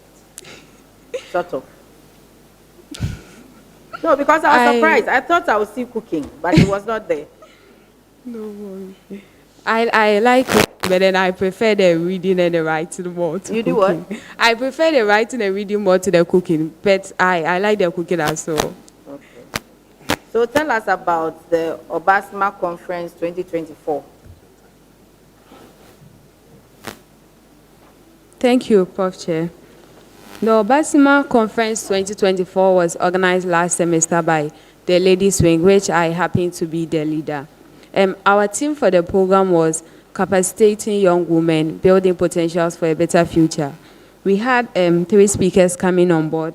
We had the Ladies Wing tutor, Dr. Gertrude Daly. We have the VACO Christian Fellowship former Vice President, Miss Emanuela Owusu, and we have Miss Emanuela, Miss Esther Aqua also coming on board to help us organize the program. The main motive behind the conference was that as Vice President, I realized that frequently I had issues, affiliate reporting issues to me in terms of personal relationships and among roommates, how adaptability, because they just came to the environment and to them, they didn't see the need they should social. Maybe they knew, but then how to go about the thing was actually a problem for them. So as part of our program, we organized this as a form of orientation from the Ladies Wing to them so that they will learn how to see the need to build social connections once they are here, to see the need to associate with positive group of people and the kind of connections the environment they associate themselves with right here, how it will affect them in the future, and most importantly, how they can go about their academics. Yes, please. Thank you. One of the major problems on campus is indecent dressing. And I know there have been programs here and there, but we see every day that some students don't dress well. And we are training them for the working world. So they must start from here. How are you going to handle that problem as the Vice President of SRC? Thank you very much, Prof. Chair. It's true with such situation, but I would like to make a scenario. In VACO Hall at the moment, with the Ladies Wing, I actually advise them on each day. They can testify right now that when they see Vice, they will like, Vice will say, this is my dress and I cannot go out with it. I understand that here is a investor city, and then there is the need for people to be who they think they are without compromising ethical behavior. So in going about such a situation, I cannot really use force because they feel like they're on their own here and they can do what they want. But what I can do as SRC Vice President is to advise them and let them see the need to adopt the decent way of dressing. Thank you, Prof. Chair. What is your take on contraceptive? You know a lot of students are taking it now on a daily basis. On a day, even married people are not taking it as much as students. And the last time I made a comment here that some of the pharmacies we have around have called me to say that although they are making a lot of money off it, they are parents and they feel very bad because of the repercussions. What would you have to say about that? Thank you very much, Prof. Chair. Personally, I am not someone that encourages the use of contraceptives. I wouldn't go for that one because in as much as these people are using it right now, the consequences they are going to face, which even is my biggest problem, is the ladies who are going to face the consequences at the end of the day. So for me, as a sister, I would advise them that the use of contraceptives isn't the best option. They should do abstinence. Yes, please. Which, do you want me to disqualify your candidate? Keep your age to yourself. Which leader inspires you and why? Thank you very much, Prof. Chair. Without any sense of being, I just want to be real here. For me, you are the leader that inspires me. Me? Right from Varco Hall, yes, please. When I came to Varco Hall and then I saw Professor Mrs. Rebecca Dimensa, I knew in my head that I wanted to be like her. Aww. One day I want to be a lecturer. Yes, I want to be a lecturer, and then I want to be able to make impact in the lives of others, like I said earlier. And seeing her position at the senior hall tutor at VACO, the way she talks to us when we are having programs at Luther Square, the way she advises us as a mother, and then the way she doesn't compromise her religious beliefs, I really like that one too about her. And then one day, I want to be like her, and if possible, end at the panel one day to UCC. Yes. In fact, if I knew you would say that, I wouldn't have asked you this question. So this question is off record. Anyway, that's good to hear, by the way. No, man. Yes, Prof. Chair. And after pushing you this hard, are we still friends? Yes, please. Okay. No, man. Yes, Prof. Tell Chair. me, which leader inspires you and why? Prof. Chair.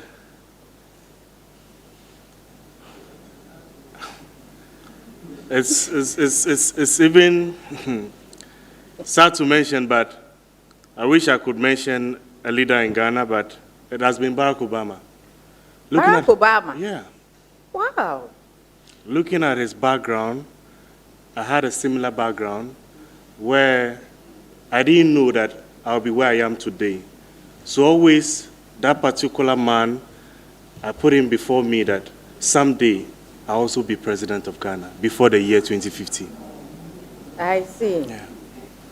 So he inspires you because of his background? Yeah, because a child, having my mom passed on at early stages of my life, my father just a trotro mate at the time, taking care of me, and now he's been a driver for a while now, and that has been an inspiration. And I always tell myself that someday, some way, somehow, the son of the charcoal seller will be president of Ghana. You know, examination malpractices, it's usually dents the image of the university. But it does happen. Sometimes on a low scale, but it does happen. What would you do about it as the SRC president? Thank you, Prof. Chair. I think this is a situation that must be tackled at different angles. First of all, the students can be advised.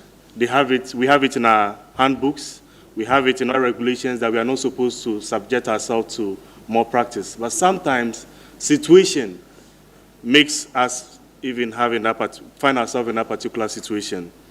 But we have to know that we are being trained for the corporate world. And it's not always about you being in competition with someone. You should know your strength as a student. If one day you even find yourself that unfortunately the exam doesn't go where you feel, gather the courage. Today, I want to put it on record. I have been able to have some fails in my program, or models I've run. But to overcome this reset, I have to come back to myself, put in the necessary energy that I have to put in, go back to my books, and the modular system in the medical school alone, I was able to pass the reset. Sometimes we have students that upon failing, they don't even inform their parents about it. Prof. Chair, last year, those that just graduated this year, we had a student that a mom had to travel all the way from the northern region to this university, only to find out that this student has been rusticated from the university as at level 100. This student had failed. You know what you are supposed to do. But the student had been on campus. The friends thought this student is also part of them, have been attending lectures. The parent only came, been calling this student, couldn't even find the name of the student. It's something which is very sad. So tackling issues of malpractice, as a student, you need to have self-energy. You need to encourage yourself. It doesn't mean that when you fail a course, that is the end of the world. I have been overall best student before. It doesn't mean because I failed a trail, I had a trail in the paper, then the world is coming to an end. I put in an energy and I managed to pass again. Prof. Chair, invigilators. Sometimes when we make assertions without evidence, it becomes very difficult for its quantification. But invigilators, most of the time, students are being they aid. Sometimes the national service personnel, they aid in the invigilation process. This is not the time that you go in to help the student whilst the person is writing, or encourage the student to even undergo the more practices, examination more practices. It's not the best thing. Sometimes we do hear. There is no evidence. It's just a hearsay. Even lecturers do encourage the more practices. It is time for us to have a roundtable discussion, whereby this issue should not only be left on the table of students. The stakeholders that are involved in examination must also be part of this discussion, so that we can have a comprehensive plan to address the issue of malpractice. Thank you. Thank you. Maybe my last but one question. If you have to share computers, say SRC have taken stock of some laptops and you want to share them for students, what ethical principles are you going to use to do that? Thank you, Prof. Chair. In the university, we have the directory that, or the section that is in charge for students that are brilliant but needy. No, I'm not talking about that.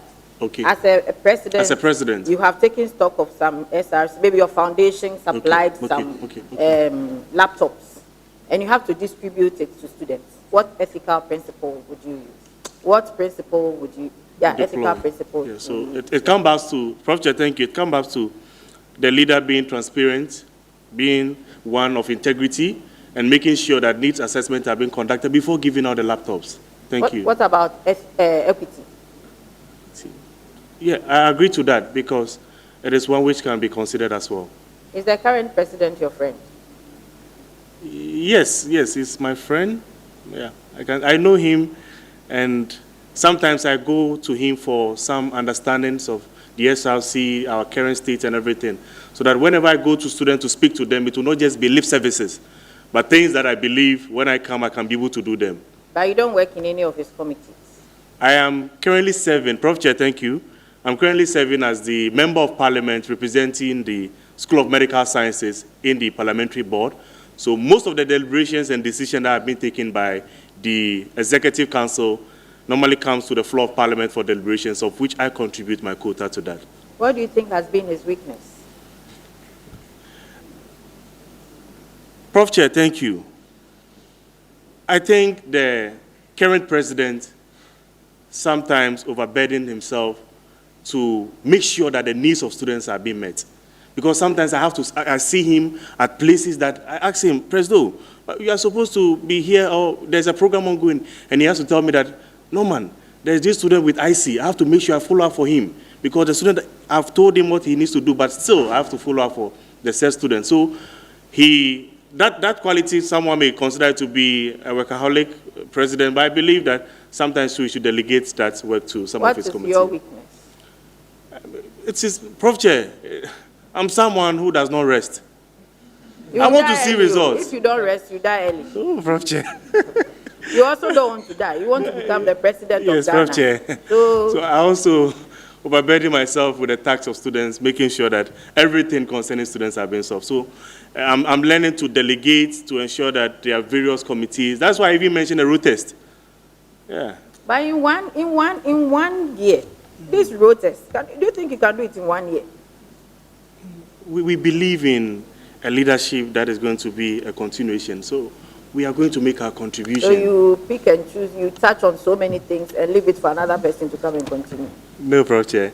It will be based on the needs of students. Norman, where do you come from? I come from Ucc in the Greater Accra region. Ucc? Yes, please. Because we don't have that. We don't have your details here. Are you Ghanaian? Yes, please. I'm a Ghanaian. Is there? Yeah. I see. And when are we coming for the wedding? I would Because you have told to- us you have a girlfriend. Yes, please. And it's not Bridget. Yes, please. It's not Bridget. Do you I'll have, see you in chambers for that. right. Do you have any questions for us? No, please, but I must say that I commend the panel for the various discussions and questions, at least when we couldn't answer, at least about few of them, you gave us audience, taught us how to go about it. And for say, I'm going to learn about the fiscal policy. The next time we meet, we are going to have a fair discussion on that. Because if I start teaching, it will be the next day. Okay, I'm going to discuss, I'm going to learn about it. Yeah. All right, thank you so much. Yeah. So kindly follow up on your results. Sure. It's very, very important. I have it with me here. Oh, okay. So I'll make it available. We would also make our checks and see whether what you have tallies sure. with That what is we great. have. Yes, please. And that would be fair. Because you people didn't want to sing, you intentionally said you can't sing. So whether you will sing or you can sing or you don't know how to sing, one of you should decide. For our first candidate, you have to sing. Yeah, which one's my turn? Really? Okay.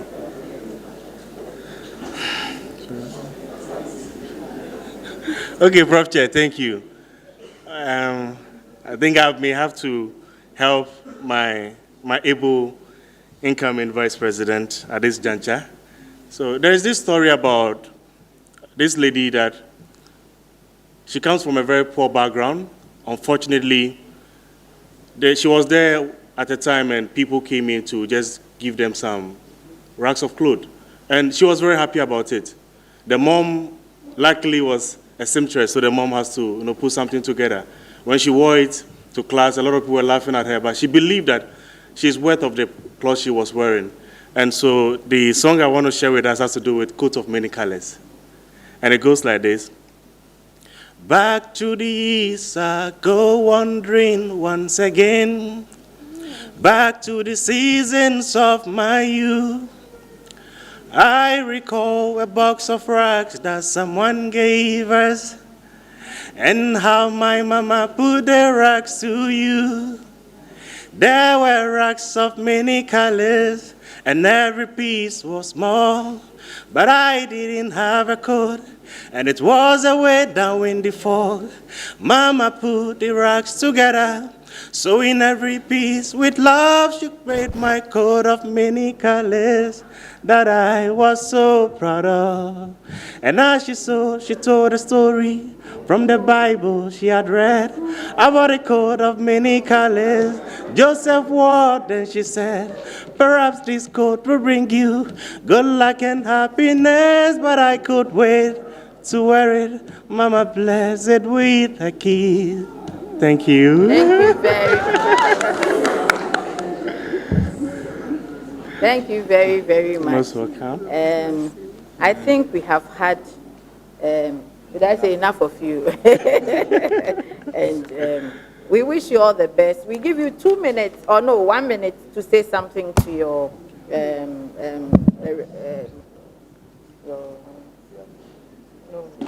your constituents. Tell them something, and then we can bid you farewell. Thank you very much, Prof.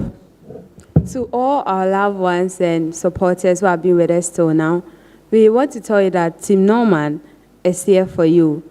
And just like we've been here today to represent to the panel what we have for you as the student body, I believe that going forward into the UCC SRC elections, when ban on campaign is being lifted, we come to you, you welcome us, and then you will still be part of this journey. So we finally arrive at SRC. Thank you. Thank you very much. Thank you for coming. We would let you go now, and then you hear from the committee in due course. Thank you. Now, if you want to clap, you can clap.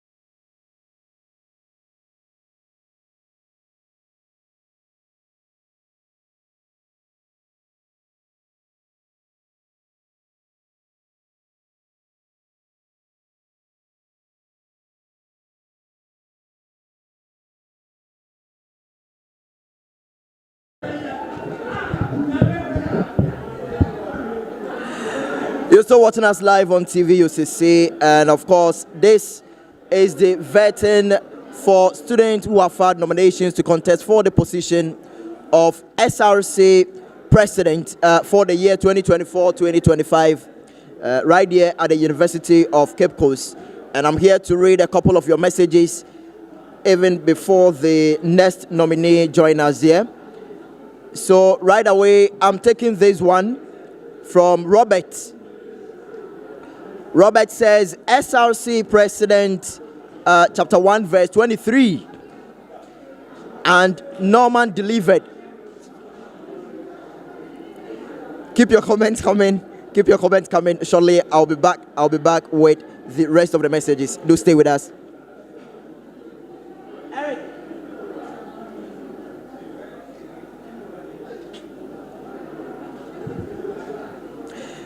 So I take this one from Scanty. Scanty says, Miss Bridget to the whole world. Danny Young comes in to say that even if it rains cats and dogs on 27th of June, I would still go and vote for Norman. Frank Ofei Odonko comes in to say that, hey, Abraham Norman Norte, we have seen your impact. I just typed your name on Google and even ResearchGate recognizes you. You are all round a bond leader. You did it, okay. You said that, hey, so Norman too want to bath in the sky, eh? He wants to be the president. Philip Anreta comes in to say that this is a formidable pair. Norman would promise and promise 24 economy mpo.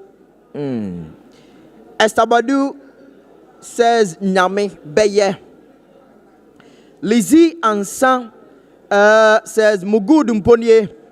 Anyway, why go for good when there is best?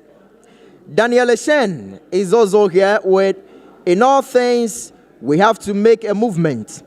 In making a move, we need to put our best foot forward. But adinyinamu unyankopon pe nokwafo enunti nyame beye. Hey, so Norman is going to increase school fees, or I didn't hear him well. Okay, he didn't say that. I'm not sure. Prince Courage Banini says the movement is better. Then Safwa Ernestina, I'm taking yours, Ernestina. You says, you let him sit there and keep promising. Apia Kubi would come and meet him. Kubi all the way. Nanama comes in to say that vetting to homework comes in. Hey, his class there, then assignment would make you grow lean. Okay. He says, she only cook for few guys. Prof, ask her for me. Oh, really? Then finally, I come here to pick these ones. Yabua says, aha, Prof, ask her. They don't even tell us before taking the contraceptive. They should collapse all the shops. Okay. Eric says, so Norman is from Kenya now, or his father is from Kenya. There no Obama for UCC. Mabina says, please let Norman vice the lady. The lady is good. Norman can vibe. Papa kuapa. Hey.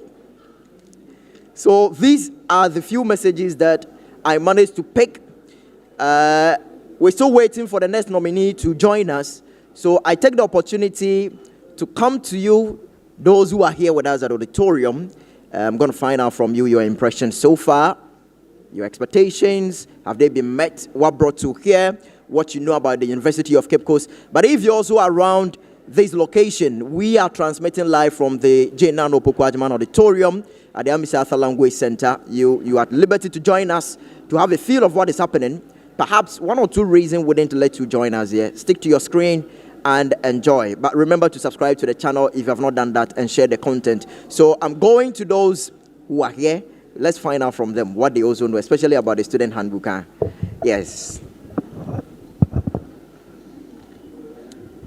Right. So, we'll see if I can get the early bird, they say, catches the worm. The gentleman in smoke will be the first person that I'm going to contact. Yeah, you are closer to me. How are you doing? I'm doing good. What's your name? Felix Ignatius Yawalade. Which program are you studying? Become Procurement and Supply Chain Management. Oh, what do you know about the Procurement Act? They've been asking that question. Don't worry, I'm not going to prompt you. I'm not going to be on you to answer that question, right? Let me find out from you your impression so far on the exercise. Okay, I might say that I'm so much impressed for the past vetting that has been conducted. I must say our candidates performed very well. And also still we are looking forward for the next candidate or for the next team which is coming and see and also look at or we are waiting for how they are going to come and present themselves and their policies and how they are going to submit to the questions that are going to be asked. Which level are you? I'm in level 100. Oh, do you plan to take any position someday to come? Sure. Which of them? What they are doing now. Which of them? What they are doing. SRC president.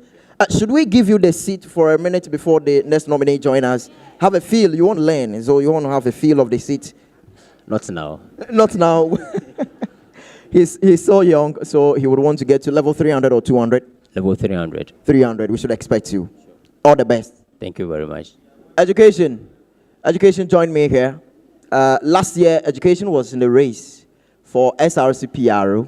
So he was on the seat here. Let's find out from him what he has observed so far, relating it to what he was doing last year and what his colleagues were also doing and what is happening this year, what he has to say with regard to this. Education, how are you doing? I'm fine, thank you. What's your real name? My name is Isaac Kofi Amoa. Isaac Kofi Amoa, right. But what happened? You couldn't win. Oh, I leave everything to God. I heard say yes before the election, month for month, fans, Education was what's up? After the election, Education was Charlie Nipa new. What do you have to say about the performance so far? Okay, actually, I just entered, so I haven't had the feel of the vetting so far, but I hope to, because the hot seat. So I just want to know how the aspirant will engage the question. Yeah. So, per what you've observed so far, for the past 3 days, this exercise has been ongoing here. TV UCC have been streaming it, looking at the questions and, of course, the reactions coming from the students on campus and all that. What do you have to say about students particularly and the reactions towards what is happening? Okay, so for students, per the numbers that is being streamed on social media, I'm not sure students are much into the vetting, but with what we the student politicians, you see, you find some here, so we are still following what is going on. Yeah. Would you advise the current executives or those who are yet to come to consider giving item 13 to students during vetting? Oh, it depends on them, because some will say ubutum na betre, so it depends on them. Yeah. All right. Thank you very much. Is there anyone you would want to greet? Okay, I greet everyone. I greet everyone. Everyone? Yeah, everyone. Oh, I thought you were going to single out someone. Because you are the one closer to me, that is why I want to be on you like that too. Anyway, you greet everyone? Everyone. I don't want to single out anyone. Yeah. Okay. Asari, join me here. Join me.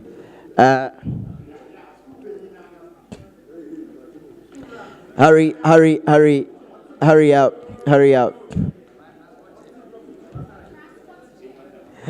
How are you doing? I'm blessed by God's grace. How are you? I'm also fine. Thanks for asking. Let me have your opinion on the question that was given to Norman, the vice president to be Bridget, right? She was asked of an opinion on the use of contraceptives. What would you say? I didn't hear that question, so I can't answer. But do you know contraceptives? Yeah, sure. Condom is a contraceptive. Which of them have you been using? No, none. I'm single, so none. Yeah, sure. Really? Yeah, sure. Abstinence? Yeah, I'm just protecting myself from a whole lot, so it's none. So can we conclude that you're a virgin? Oh, sure, 100% virgin. All right, thank you. Thank you. Would you want to greet someone? Yeah, I just wanted to greet Benesian movement that we are strongly behind him, so we are also waiting for him here. All right, we wish you all the best. God bless you. All right, we also wish you all the best. The panel is set to receive the next nominee, and so I'm going to hand over to the chairperson, Prof. Chair, Professor Mrs. Rebecca Demensa, to continue with proceedings. Prof. Yes, please. Yes, so over to you, Prof. Thank you so much, PDF. Please let the next set come. Yeah.